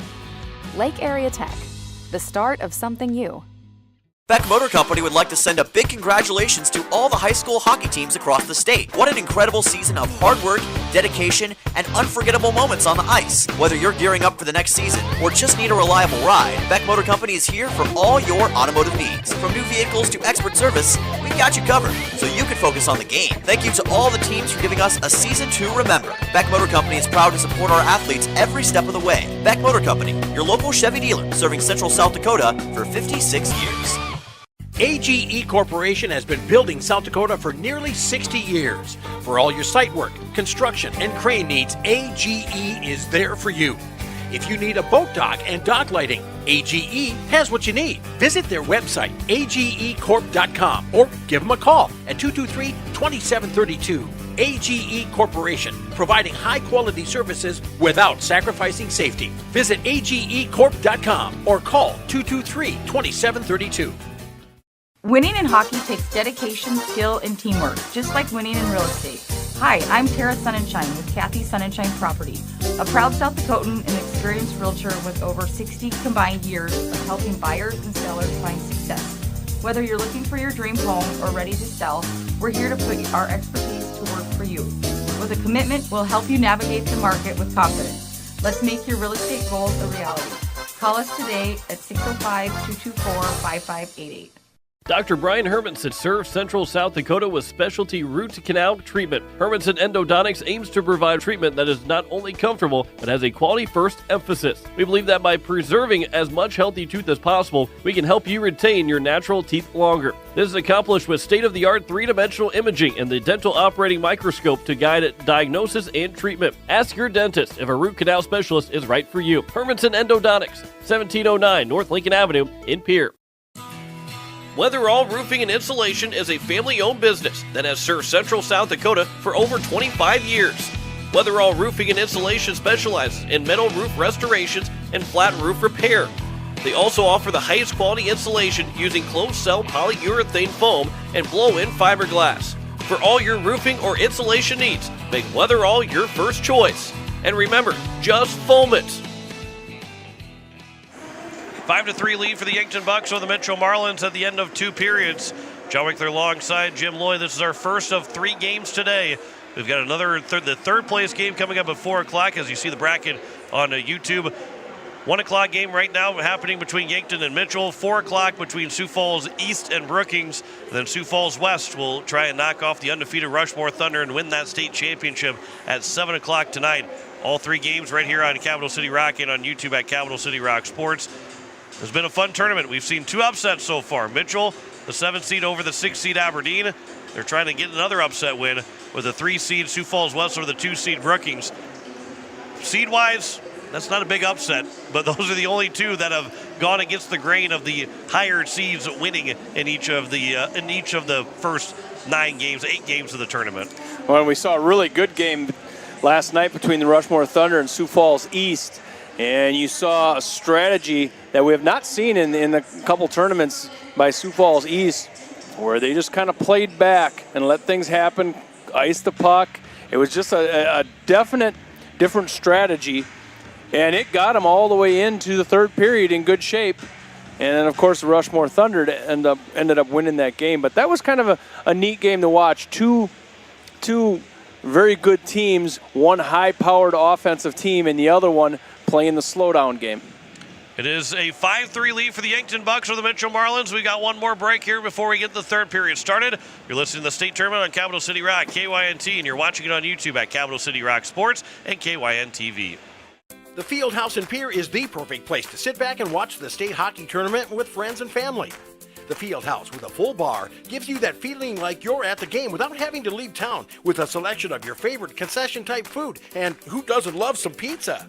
There's free popcorn, peanuts, and Gardettos to complement any of your snack cravings while enjoying the games on one of the many big screen TVs. The Field House, 2013 East Gate Avenue in Pierre. Your place for the game this weekend. Go Caps! Your home and business are important to you, and you need quality furnace and air conditioning products and service. With a combined 50-plus years of experience, AirTech Heating and Cooling provides you with just that service. Call 945-0160 for sales, service, and installation of furnaces, air conditioning, and heat pumps. AirTech Heating and Cooling features the American Standard products. Sales, installation, and service. You want the best, and that's what you'll find at AirTech Heating and Cooling in Pierre. When you're looking for quality trash pickup services, look no further than Envirotech. 6 days a week, their trucks are on the road picking up trash, even holidays. They're also the place to contact for recycling services. Their friendly, professional staff is ready to assist with weekly pickups or even special pickups. Check out the website at envirotechwaste.com. Envirotech is locally operated. Call 224-4804. Envirotech Waste Services in Pierre, proud to support high school athletics. Capital City Toyota is proud to sponsor the state varsity hockey tournaments with a special shout out to all the seniors. You've worked hard, now it's your time to shine. Just like a championship team, we bring the funnest car buying experience in South Dakota. Find your perfect new or pre-owned ride today. Good luck to all the teams and seniors from Capital City Toyota. Ferding Electric has a long history of doing electrical work the right way. Economical service, professional work, and customer satisfaction is why they can say that. Ferding Electric can do residential, farm, and commercial projects. Doesn't matter if they are charged with new construction or a remodel project, they get it conducted. Contact the staff at Ferding Electric at 224-8684. They can light a spark into your next project. Ferding Electric, 224-8684. Are you ready for adventure? Then head over to Hepper Sports Center, your authorized dealer serving the Hub City area. Get huge savings, $1,500 cash back on select side-by-sides, or snag a sweet deal with 1.99% financing for 36 months on ATVs and side-by-sides. Don't miss out. Stop in and see Wade and his team at 501 5th Avenue Northwest. Call for your service appointment at 605-225-9279 or email heppers@nbc.net to book your appointment and start your next off-road adventure. It is the third period, final regulation period of our Consolation Championship. 5-3 lead for the Yankton Bucks over the Mitchell Marlins on the Kubota scoreboard. John Wickler alongside Jim Lloyd as we get set for our third period. The Marlins and Yankton Bucks, their seasons will come to an end. It is won by Mitchell as they move into the offensive zone quickly in the power play. They've got a minute 25 seconds remaining on the power play. At the blue line, this will be held in by Mitchell. Right in front of us here on the right side of your radio dial. There's a shot, and that one's going to be juggled into the glove of Mueller in an early whistle, 17 seconds in. And it gets an offensive zone face-off for the Marlins. These two teams, their seasons will end after this Consolation Championship. And this will be out to the blue line. Both teams have played well in this state tournament. Yankton's first ever state tournament will come to a close. This will be up ahead for Perixlis from O'Connor. And that one was missed, and it's now going to be picked up into the corner. O'Connor now Perixlis. That one's missed. Out to the blue line. That shot was blocked, and the Marlins can go the other way. Parker Denny's going to break away. Denny moves in. Save is made by Luke Moeller. Tried to go 5-hole. Here's another chance off the goalpost. Went off the shoulder and post. Denny's that's out of the zone, and he's going to go race after it against O'Connor. What a great look there from Parker Denny. 30 seconds to go now on the power play. Denny in the neutral zone. He'll slide in onside right at the blue line. It'll come here to the near side around to the corner. Holes will chip it back, but is picked first back up by Murphy. And now it's Yerke that moves it out. Yerke back into Denny. 10 seconds to go. Denny pass, that one's partially disrupted, never got out of the zone, but a shot was blocked into the corner. Murphy will pick it up for now Morrison as we're back to 5-on-5. That pass now Guthner. That shot got all the way through and a save made by Moeller. This will be cleared all the way down. This will be iced. This is one of the few icings that we have had. As Pedersen and Niehoff are both out of the penalty box. On their bench minor penalties. 15-15 to go here in the third period. Off is his own face-off for the Mitchell Marlins, the rights of Moeller. Denny throws it off the boards. It'll come here to the near side. Grady Van Cleve sends it off the boards to the far side. Denny fans on that first shot attempt. Got it to Morrison, though. Trying to play it back to Denny. That one's off, and that one's missed by then Schramm. And it's pushed back in by Mitchell as they tag back up. Behind the net, Yankton Bucks turn it over. Denny, shot save is made again by Moeller. That one rattled off the glass and then hit one of the stanchions that played it back towards Yankton.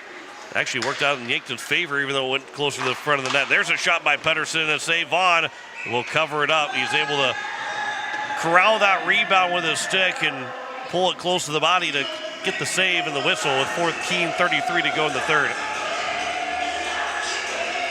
Vaughn has some pretty good vision for the puck, especially when it's down at his skates. He always seems like he knows where it is. His face-off out to the blue line. There's a shot and a save. Rebound is right to the side of the net. Vaughn is out of the position, and they will stuff it in eventually.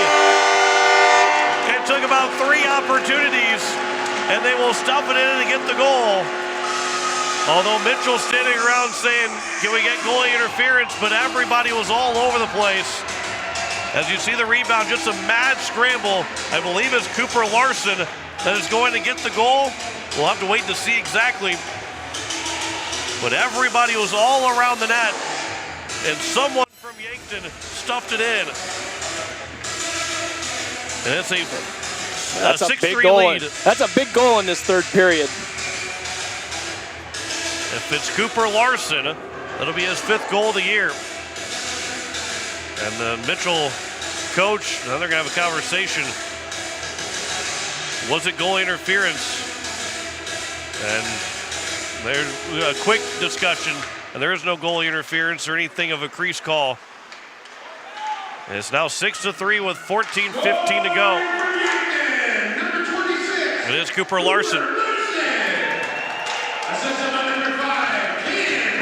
Unhoff will also get the assist as well. So that is the 6th different goal scorer in this hockey game and the 8th overall between Yankton in 2 games. On their 12 goals they have scored, there's a shot that Vaughn is able to glove down and get a whistle. That's impressive. You scored 12 goals, you have 8 different guys that have scored. Yeah. Both Schramm and Larson got their first of the state tournament in this game. This is picked up by Sedlacek. O'Connor in the corner. That one will pass for a shot. It never got to the net. That one will be floating to Vaughn, and he will get the whistle. 13:41 to go here in the third period. Yet to have a Yankton Buck have 2 goals in one game. Yeah, And that might be a difference between getting a player of the game or not. Although there's a guy between the pipes who's had an excellent state tournament that might need to get a player of the game as well. And we're going to have a penalty coming up here. Face off, we'll see what the call will be. Oh. No, it'd be offside. It's an offside, Yep. sorry. Yep. 13:33 to go. I didn't see any of the hands go up, but I've been known to be wrong a couple times.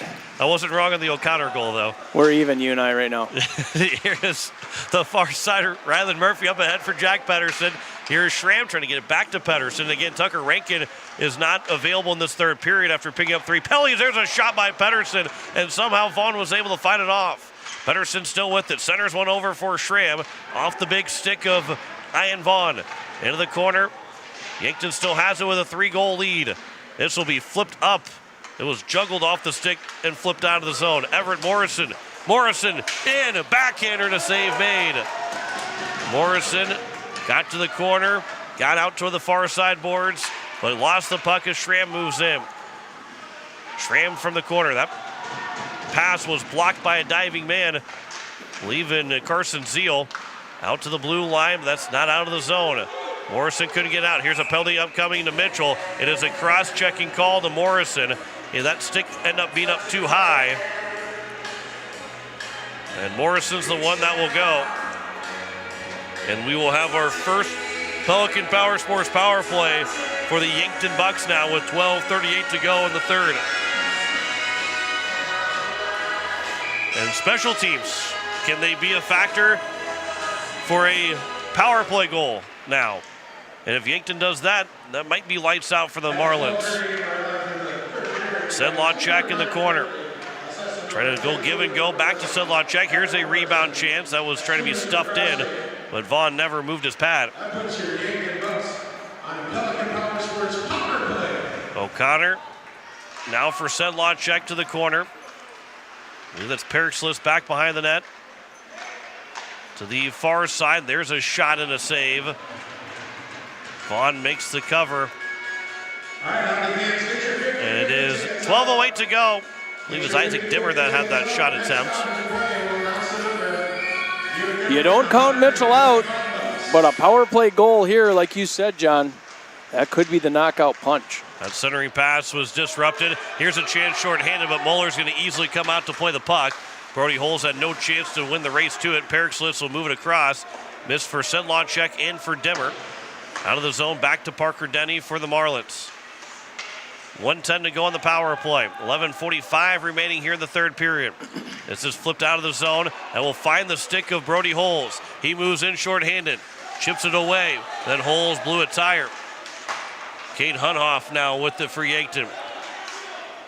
A tough break for the Marlins as Perixlis will bring it into the offensive zone. There's a shot that's gloved by Vaughn. And we get a whistle. 11:25 to go here in the third. Both these teams were shut out in game one, and then they both scored 6 goals in game 2. So right now it's here the third game. It's kind of poetic that somebody's got to score at least 6 goals to win this hockey game. Man kicks out of the faceoff dot. That was Pedersen. Murphy comes in to take it. It's 1 to Schramm. Hunhoff back down to Schramm. Cross eyes, backdoor feed. Pedersen missed the one-timer. Chipped off the boards. Here's a chance again, shorthanded, but Denny, like that Holes, overskated the puck. Pedersen walks it right back in, leaves it behind. Out now for Murphy. Good move around. Murphy with a shot and a save on the right pad by Vaughn. A good quick move by Murphy to get around the defense. Pedersen, here's another chance. There's a save made. That bouncing puck. That was Dawson Toms who had that opportunity. And it's now Murphy. Skating back towards his own end. 5 seconds to go on the power play. That'll take care of the Pelican Power Sports power play for Yankton. And so we are back to full strength. Everett Morrison out of the penalty box. Murphy glides in, but lost the puck, trying to stick handle around. Morrison 2-on-1 for the Marlins. Morrison with Denny. Morrison, Denny, stoned by Moeller. And then the net will come off its pegs. That's a great play by Morrison. That was an incredible play by Morrison, and what a save by Luke Moeller. Morrison flipped it over the top of the stick right on the tape of Denny. And I would say 9 times out of 10, we do have an injured buck, or maybe a man that maybe lost his blade. I think he lost his blade. Yeah, he lost his blade. So he's going to be helped off the ice. Rylan Murphy, yeah, he's not in any kind of injury at all, but it was Murphy that lost a blade somewhere. We'll see if he's got another blade to put in. Hockey headquarters, that's still loose equipment. It is. They do some skate sharpening. They have a pack of blades if you need new blades, and he's going to go back to the locker room. I don't know if some of these guys have an extra set of blades and some don't. It might be a little bit duller unless he went to hockey headquarters on his way from Yankton. Here's a centering pass. Perixlis will find the other way. I would think that they would probably want those sharpened with that extra set of blades. They're about $80 for another set. Here is a pass over. I've taken a pair of blades on a trip to Sioux Falls. Here is Holes that we couldn't get free. It was during the summertime, but I was able to get those sharpened at hockey headquarters. 9:43 to go. Not too costly. Here's that chance. Here's that goal that was scored, and how everybody was diving all over the place. Oh, it was almost a hand pass. Yeah, that's probably what the Mitchell bench was talking about. Yeah, that was close to being moved in by the glove of Larson. He was the one that scored. And even if it was moved with the hand, if they score on a stick after that, it's a hand pass. That would be a hand pass. There's a stick lift, and that will draw a penalty. Lucas Yerke. I believe that's going to be a slash against Hunhoff from Lucas Yerke. So it's another power play now for the Mitchell Marlins, or for the Yankton Bucks. With 9:29 to go, that's an interesting one on that goal for Larson. Now, is it going to make a difference in the hockey game? Mitchell would have to score 2 goals here the next night, but it does kind of change the complexity of the game when that goes in. Here is Hunhoff. Gunther now will take over and send it all the way down the ice. Wide of Moeller. Denny picks up 2-on-1 shorthanded. That pass was blocked, though. Great play by Hunhoff. This will be moved out of the zone. This will be sent here near side. That one misses Denny. Doesn't matter. There's no icing right now with the Pelican Power Sports power play of the Yankton Bucks, their second one of the day. Pedersen with 8:50 to go here in the third period. This puck in the corner, played back out by Hunhoff. His pass was blocked. Bouncing puck, good move over. Morrison's going to break away. Morrison in, backhand save made by Moeller again. Able to get that right pad and right skate to the post, and Morrison couldn't stuff it in. 8:30 to go here in the third period. Another nice save there by Luke Moeller, a no-looker. Here's a pass for Hunhoff, found his stick, and then it'll be sent down all the way down by Yankton. Moeller has now made 28 saves on 31 shots. Rylan Murphy, he'll move it into the neutral zone. All the way to the offensive end. Murphy goes right around everybody, and a save made by Vaughn, who didn't know where it was at. It was underneath him, and he does get the whistle with 8:01 to go, and maybe some fatigue setting in for the Mitchell Marlins because Murphy had zero resistance going down the ice. Vaughn has now made 33 saves on 39 shots. And Moeller has made a great couple saves down here, keeping the Marlins from getting anywhere near. Those 28 saves, there's a lot of great saves. There's a save made by Vaughn. And as a penalty coming up on the rebound, Vaughn made the save, and Yankton's going to get called for a penalty with 7:57 to go. It is a slash, and that is Cooper Larson that gets called for the slash. He knew it immediately. He was looking for a rebound, but can only do so much by hitting the goalie. And by do so much, not a lot to hit the goalie, and you're going to get a penalty called against you. This will be 4-on-4 for 29 seconds, and then an abbreviated 6 power play for the Mitchell Marlins, who are 0 for 5. They need something here with 7:57 to go in the third.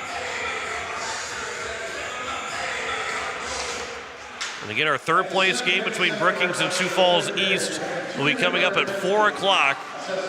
So as it stands right now, an hour from now it would be when we get on the air, as this one goes to the Yankton bench. And we'll get a puck out of play and a whistle that will have the face-off come out of the zone. Be 2:45, just make the 3:45, it's almost 2:45 right now.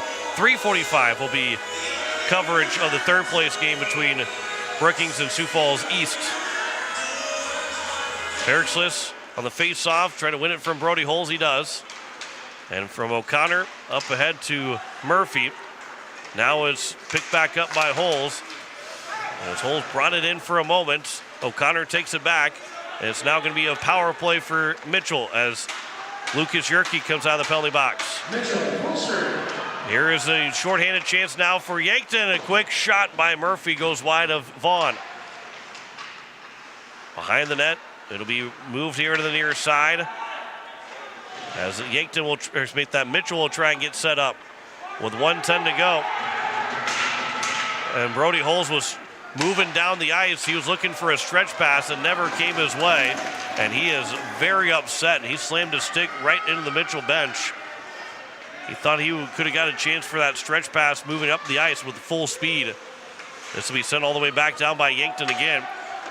With 6:45 to go in the third. 50 seconds remaining on the power play. Parker Denny swipes it to the near side. Cross-ice pass taken away by Cade Schramm away from Morrison. He'll send it back across the ice, open territory, where it's Morrison that will pick it up. He can't chip it fully into the zone. Hunhoff back the other way, but his pass was blocked by Jack Hone. And it will be Hunhoff another time up for Denny. And Ken Mitchell gets set in. Denny moves in. On the power play, a shot and a save made by Moeller. And a whistle with 20 seconds to go on the Pelican Power Sports power play with 6:16 to go in the third. Like a little fatigue starting to set in for the Mitchell Marlins. You see passes not quite as crisp as they were. You don't catch it quite as easy as you do. And they're trying to overcome a 3-goal deficit. Here is one in front, they score! Brody Holes makes it 6-4 on the power play. And you mentioned fatigue. Everybody seemed to be moving in slow motion except for Holes, who picked up the puck and gets the hat trick. We'll see this. It's just kind of a lazy puck in front. It doesn't happen often to have that come off the face-off, and it really wasn't won cleanly by either team, but a power play goal for the Marlins. If that's Holes, that's a hat trick. It is Holes, yep. So a hat trick for Brody Holes as O'Connor. His shot, that is into the glove of Vaughn. And it's now a 6-4 game, 6:05 to go. Plenty of time for the Mitchell Marlins. They keep hanging around within 2. 6 minutes left. That's a lot of time. Face-off one. There's a shot, and Vaughn makes the save. That was Sedlacek that had the opportunity. Near side. That pass misses for Denny. Will go far enough for Neising. Well, it was on the wrong, I guess the right side of the red line. This will be into the corner. Holes goes down. Puck is still picked up. And it's now Sedlacek that will move it to the Mitchell blue line. That bouncing puck. Trying to fight, and it was Van Olsen. And off the boards, Lucas Yerke. And Yerke lost the puck, although he got it back and he missed the pass to Denny. And Denny's moving a lot slower than he usually does. He's still got some pretty good speed, but he's moving a lot slower. And he plays a lot of minutes. There's a shot and a save. Vaughn makes another chance. Here's another chance to Vaughn as Van Olsen took the shot from Yankton. And a whistle with 5:11 to go here in the third period.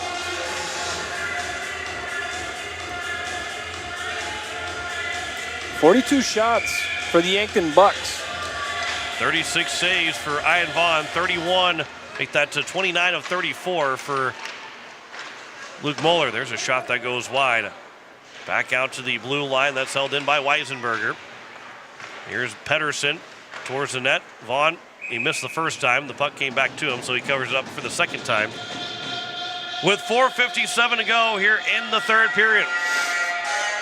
Again, we got the South Dakota Amateur Hockey Association Player of the Game in our post game. The Consolation Trophy will be given out to one of these teams, and we will talk to that Player of the Game. behind, or to the side, near side, out of the zone. Now it's going to be Isaac Dimmer from the red line. He'll send it all the way around. Going to be played here near side. This will be out of the zone. Moved up, Everett Morrison. Morrison carries it in. Morrison with a shot, and that was fought off by Moeller.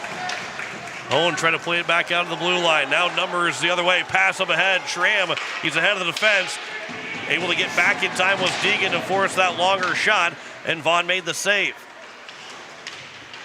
Behind the net, two players. One player goes down, Weisenberger. It'll be played here to the near side. 4:05 remaining, and we get a penalty coming up. A high sticking penalty against the Yankton Bucks. And Mitchell is on to their 7th power play where they're 1 for 6. They just scored that power play goal, but Schramm to the box for the high sticking call. Well, Mitchell Marlins here with an opportunity. 1 for 5 in the power play. 1 for 6. 1 for 6. Timeout will be taken here by the Mitchell Marlins. And let's draw that up. If you're the Mitchell Marlins, let's draw up a power play here. Still got 4 minutes to go. Now, if you don't score, you're down to the final 2 minutes. Then you got to still get 2 goals in those last 2 minutes. But here is your opportunity to get within 1 and still have at least 2 minutes to go before you need that final one to tie the game up. So there's still plenty of time here for the Mitchell Marlins to find a goal on this power play and then get another one. But you feel like you really have to score here. You've had 7 power play chances, and you really don't want to end up 1 for 7. You got to be at least, at this point, 2 for 7 in the game, and then you're down by just 1. And all bets are off going in the final 2 minutes of this game. Mitchell Marlins not had good luck actually setting up and playing offense on a power play situation. They're obviously going to get an offensive face-off here, win the face-off, and set up. Nothing else. You're giving your players just a little break with their legs here. And you think about for Brody Holes, Parker Denny, Everett Morrison, Lewis Yerke, these guys have been on the ice. You know, I don't even mention the defensive guys who have been on the ice for a lot. You got 4 forwards on this power play. And these guys have had a lot of ice time here in the Consolation Championship. It's all your shooters right now for the Mitchell Marlins. Here's Parker Denny. Lost the handle, but stays it in the zone. It is Holes, who's got 3. That shot was blocked. It might have hit a teammate in front. And it's now Kate Hunhoff, 2-on-1. Short-handed, Yankton's looking to attack. Hunhoff over, and that was missed on the one-time chance. And it's back for the Marlins. They've got numbers moving back in. Guthner moves in, back in, pass, and that one went wide by Holes. He was right away for the 4th goal. He was wide open for the 4th goal. That was a wide open net. Parker Denny misses the net. Ian Vaughn stays in net. We're going to keep watching him. This will be sent all the way down. Again, there's no icing for Yankton right now. They're on the penalty kill. This pass here for Parker Denny with 1:10 to go on the power play. 3:15 remaining here in the 3rd period. Guthner will slow things down. Pass goes across into the zone onside. Into the corner. It is picked up out to the blue line. It is Guthner. From the blue line, that shot was blocked. Parker Denny trying to find the handle of it. Denny into the corner, Lucas Yerke. Morrison, that was swatted away by Murphy. Held in by the Marlins. 38 seconds to go on the power play. Lucas Yerke. Yerke's pass was blocked. It is Murphy that will send it all the way down, right on net for Vaughn with 25 seconds. 2:25 to go in the 3rd period. Mitchell still down by 2. They need 1. Rather quickly, tipped into the zone onside. Holes, who has 3, kicks it along as Vaughn will go off the extra attacker. 6-on-4 right now with 8 seconds to go in the power play. Denny, pass over. There's a shot that was blocked and went wide. Sent all the way back down. There is no icing, and they can't, and it comes out in front of the net, and it will be an easy tap-in goal for Pedersen, and they score to make it 7-4. They could ice it, could Yankton, and it went ricocheted right off the boards in front, and Pedersen had a tap-in goal to make it a 7-4 lead. It's a good chance taken there by the Mitchell Marlins. Had two really good shots. Morrison had the second one and the first one by Hull.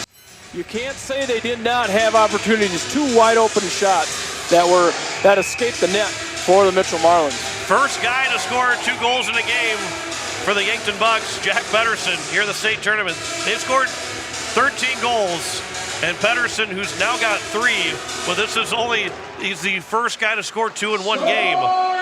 That would be too hard of a trivia question, wouldn't it? That'd be too hard. That'd be too hard. It's an unassisted goal, though you could probably give one to one of the Yankton Bucks who had sent it down the ice. I think it was Murphy that sent it all the way down the ice. 3-goal lead for the Yankton Bucks again. It is moved back in by Eston Schlimgen. Schlimgen behind the net, trying to send it back out. It'll come all the way back down as we're down to the final 90 seconds. South Dakota Amateur Hockey Association Player of the Game will be coming up, as we'll talk with our Player of the Game. Pedersen's got the lead track right now. 30 saves for Luke Moeller on 34 shots. He's also in the running. 1:21 to go. Sometimes it turns into a culmination of the tournament on the final day. Right. There might not be the stellar, this was his game, but a culmination of the tournament sometimes ends up getting that game puck as well. Weisenberger behind the net. We've got a tough decision on our hands. Cooper Larson will push it along. Larson with a shot. That one went wide of Vaughn. 1:05 remaining here in the third period.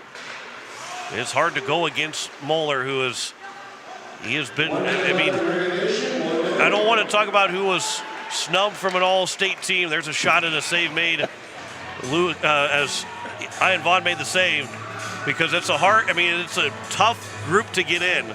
There's a lot of guys and girls from last week that easily could be on the all-state team, but Luke Moeller is one guy. I think if you're going to signal, put one guy that's saying that he could have been an all-state guy, Luke Moeller's one of those guys. Absolutely. Many think that he had that all-state year. Out to the blue line. There's a shot by Weisenberger. It was blocked with 48 seconds to go. And again, there's probably, I would say every association's got about 5 or 6 names to say, well, he could have made it, he could have made it, all that. But I think he's the one guy that I think from other associations is saying, well, yeah, he easily could have been one of those top 2 goalies. Not that they got it wrong, but he's one that, I mean, we've seen. And in the goalie business, only 2 can make it. Yeah. There's only 2. And that's the fewest of any position to make the all-state team. This will be an onside play. 15 seconds to go. So the Yankton Bucks, who got shut out in their first game of the state tournament, their first ever game of the state tournament, came back and won 2 games, scoring 13 goals, and they win 7-4 over the Mitchell Marlins and will win the Consolation Championship in their first ever trip to the boys varsity state tournament.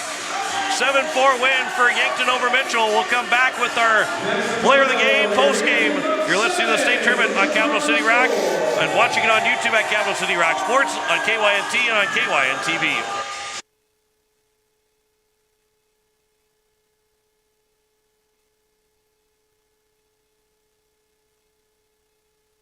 Kubota Orange Days delivers the savings you need for the life you love. Shop a wide selection of equipment at your local dealer, including America's #1 selling compact tractor. And get your perfect match delivered to your door. Designed for comfort and built for performance.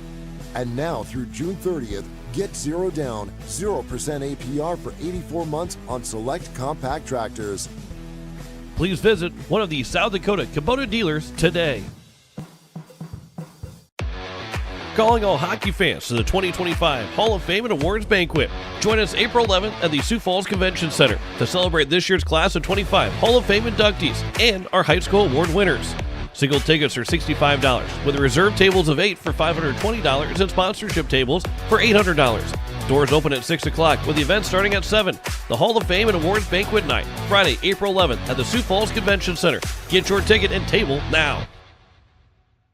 The puck drops, the crowd roars. South Dakota hockey is in full swing. Capital City Ford is proud to support this year's state varsity hockey tournaments and celebrate the dedication, teamwork, and passion of every player on the ice. To all the seniors, congratulations on an incredible season. Whether you're heading off to college or staying close to home, we're here for all of your automotive needs. Stop by Capital City Ford in Pierre. We'll get you on the road to your next adventure. Capital City Ford in Pierre, driven by community, powered by you. The lawyers at the May Adam Law Firm in Pierre know how important your families are to you. If you've been putting off getting your affairs in order, know that the May Adam Law Firm is available to counsel you through your questions and help you get the documents in place so that you've made your loved ones secure. Call them at 224-8803 and they can chat with you about how to document your concerns and care for your family. We're all in this together, and the May Adam Law Firm is ready and able to help. Whale Construction, building custom homes, shops, garages, and remodels since 1998. Troy and his team will make your home your dream home. Whale Construction uses reputable subcontractors and products to make your build or remodel your dream come true. Call or message Troy today at 605-380-4473. That's 605-380-4473. Or message him at troy@whaleconstruction.com. When you're in the need for high-quality replacement auto parts, look no further than Zander Auto Parts and Machine Shop in Pierre. Zander's has been servicing the Pierre area for over 40 years. Their professional parts techs can get you the parts you need and get you back on the road. Stop by Zander Auto Parts and Machine Shop at 500 West Sioux in Pierre or call 224-9221. Zander's, your source for domestic and foreign auto parts and accessories. We welcome you back. It is Jim Lloyd that will be down with Luke Moeller, our Consolation champion player of the game, as they'll get a quick picture before we send it down there to Jim Lloyd, as the Consolation championship has been given out to the Yankton Bucks, and it will be Jim Lloyd that can take it away. I am down with the South Dakota Amateur Hockey Association player of the game, Luke Moeller. Luke, 80 saves, 30 today. Take us a little bit through this tournament that you had with your teammates. I mean, we just came out here. We know what we can do, and we came out here and showed everyone what we got. What does this mean to the Yankton community and the program as you guys make your first appearance here in the boys' state tournament? I really think it shows, even if we don't have a whole lot going on, but we still can put up a show and show everyone that we're here to play and we mess around. And we'll be back next year stronger than ever, and we're going to take what anyone tries to take from us. Well, that sounds great. Tell me just a little bit about that group of guys you play with. I mean, Connor's our senior, and God bless his soul, he's going to go play for Dordt next year. He's been a great captain. Kyle and Tucker and Jack have been great leaders for everyone. Our newcomers are doing a great job filling the roles. And I mean, I couldn't ask for a better team to help me and help this team get here. All right, it's the South Dakota Amateur Hockey Association player of the game, Luke Moeller from the Yankton Bucks, Consolation champions. Congratulations, Luke. Thank you. So a 30-save performance for Luke Moeller. 80 saves over the weekend. That's a culmination of it all for Moeller. And not that he wasn't the player of the game today, because he definitely was, and he deserved the puck for the game today. But this whole weekend, he was excellent for the Yankton Bucks as they get the Consolation Championship. They get their team picture with the Consolation Trophy. Put everybody in, and this is a group, first time ever into the boys' state tournament. Well, great hair by Cooper Larson, by the way. That is fantastic hair, and a lot of good hair from. I don't think they're all blonde, that whole team, but it is the first year ever for this Yankton Bucks team to be at the boys' state tournament. And you heard Luke Moeller say it too, that they're going to be back next year, and they're going to be a good team. They're going to be a better team than what they were this year, and that's not a slight to this team, but another year older, another year better, and this Yankton team is going to be around here for a while in this boys' state tournament until that next group starts to come through. This group is a good one, as Jim Lloyd is back here in the press box with us. As we are listening to KCCR FM Lund as well as KYNT Yankton. And Jim just mentioning this is a Yankton team. Moeller said it. They're going to be back next year. This is going to be a good team again next year. Yeah, and what a nice group of kids these are from Yankton. You know, I've had some time to interact with them a little bit when we go down ice side, and it's a good group of kids. You know, they're just kind of humble, and they just kind of go about their business, but yet a confident group. You can hear the confidence that they have. Yeah, they came in here not just expecting to get the 5th place trophy, but they weren't just happy to be here. They were wanting to be here for a reason and win some hockey games, and they go 2-1 in this tournament, scoring 13 goals overall in their 3 games, and especially in the last 2 games, and are the Consolation champions. Mitchell finishes 1-2 in the tournament. Parker Denny, that crew, as Denny had a goal. Actually, Holes had 3 goals, and Grenier had the other one. Brody Holes gets a hat trick in the Consolation championship. He was a candidate for a player of the game puck as well, having a hat trick, but it goes to Luke Moeller over his course of the state tournament, as the Yankton Bucks get the Consolation championship over with a 7-4 win over the Mitchell Marlins here this afternoon. It is a 4 o'clock start time for our 3rd place game between Sioux Falls East and Brookings. So that means we're on the air at 3:45 coming up this afternoon. So we've got 40 minutes before our next broadcast will be coming up, which again will be on time but 3:45 for the 3rd place game between Brookings and Sioux Falls East. Thanks to KYNT for carrying the games, KYN-TV carrying the games here this weekend. We'll be back on Capital City Rock, also on KKQQ if you're in the Brookings area, for a 3rd place game between the Rangers and the Sioux Falls East Flyers. Final score, Yankton Bucks beat the Mitchell Marlins 7-4 and take home the Consolation Championship.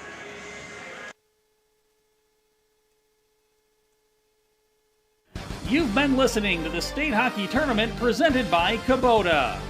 The State Hockey Tournament is brought to you by AGE, Papa Murphy's, AirTech, Pepper Sports Center, Beck Motors, Xander Auto Parts, May Adam, Lake Area Technical College, Whale Construction, Capital City Ford, Lincoln and Toyota, Kathy Sunshine Properties, Weatherall Roofing, Dakota Sprinkler and Landscaping, Envirotech, Pelican Power Sports, Wagner Auto, The Hockey Headquarters, The Field House, Ferding Electric, First United Methodist Church, Hermanson Endodontics, and the South Dakota Amateur Hockey Association.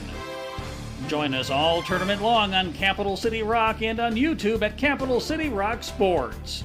This has been a special presentation of Riverfront Broadcasting Sports, Central South Dakota's sports leader.